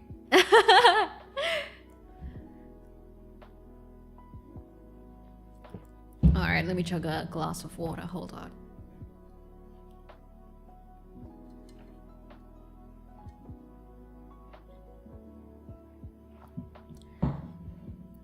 Okay, this is random, but this conversation reminds me of a video that talked about the philosophy of Timio from Magic the Gathering. Oh, have you heard of our philosophy called the Deep Blue? I'm kidding, sorry, I'm kidding. But yeah, you know, surprisingly, well, the world, right? The world in general can be interpreted in many ways. Even if it's from Magic the Gathering, people can find value from it. Humans are so creative, and don't you just love the human mind? The human mind can take something fictional or some sort of concept and just turn it into some sort of interpretation that makes sense and is just perhaps beautiful and artful. The human mind is great. Like, have you ever seen, one of my favorite things is to actually watch analyses about, like, say horror games or like anime, because I feel like it's amazing just how creative people can get, and how people can translate things and experiences in that sort of way. Like how a trip to Japan can just be like, oh, a fun night out for some people, but for some others it can remind them of what they've been missing in their life and remind them to slow down. You know what I mean? I love that. I love that sort of way. I love that whole way of thinking. Creation always involves some sharing of your own perspective, and people can always learn from that. Exactly. To delve into the depth of the human mind, to sail upon its turbulent waves. What way to think, embrace the deep blue. Oh, that's quite poetic, honey. Maybe you should chuck that onto Reddit. Seriously, guys, get on Reddit. Reddit's fun. Get on the subreddit. Anyway, I do think it's time for me to sleep. I like that, by the way. That was very poetic, Jack John. You deleted your Reddit account? Time to make a new one. Wouldn't you make a new one for the Deep Blue? I recommend looking up that video. Will do. If you're on Discord, can you share it, please? If you're on Discord. Technically a new day. Yes, it is. It is 12:11 a.m. and I should actually go to sleep. Thus, thank you everyone for dropping by the Deep Blue. I hope you enjoyed your time here with some whiskey thoughts. I hope we had a good time. And we talked about a lot of things now, didn't we? We talked about a lot of things, and I think I enjoyed every little bit of it. Thank you guys. Thank you, Tidlings, for being at the Deep Blue. If you guys like the stream, I'd appreciate it if you drop a follow if you're on Twitch, or subscribe if you're on YouTube. And for you guys who are new here, let me reintroduce myself. I am Noira, the sea fox who sells escapism and daydreams. What is the escapism, you may ask? Well, it's the aesthetics that you see right now and the vibes. And what are the daydreams? Well, as you can see, the bunch of things that we have talked about, mostly about life. I love talking about that. I stream 3 times every week, same day, same time, and that is every Tuesday, Wednesday, and Thursday at 10 p.m. if you're in Southeast Asia, or that's about 7 a.m. or 9 a.m. if you're in the US, and that's 3 or 4 p.m. if you're in the EU. I have not translated any of that into daylight saving, so do that yourself. I don't know what that is in your time zone. And if you'd like to get notifications for when I stream, or when I upload stuff on YouTube, when I upload content, because I do upload a lot of videos. Discord is your best bet. So if you check the description below or the Twitch panels below, the Discord link is there, or go !Discord and the bot will tell you how to get on Discord. And also our subreddit is amazing. You can figure out, you can find out about my lore over at the subreddit, and people are also telling about their own laws on the subreddit, and there's actually daily postings of memes every day. So I'd appreciate it if you could join the subreddit too and join along with everyone else. That subreddit is at r/Noira. Am I supposed to say something else? Am I missing something? I don't remember. Yes, listen to chat. They know time zones better. So yeah, guys, subreddit and Discord, that's your best bet. You get to talk with the other titlings too. And don't forget that we have a 2.0 coming up, even though it might still take a little bit while. But you can also get updates on the 2.0 via the subreddit and Discord. Okay, I need to sleep.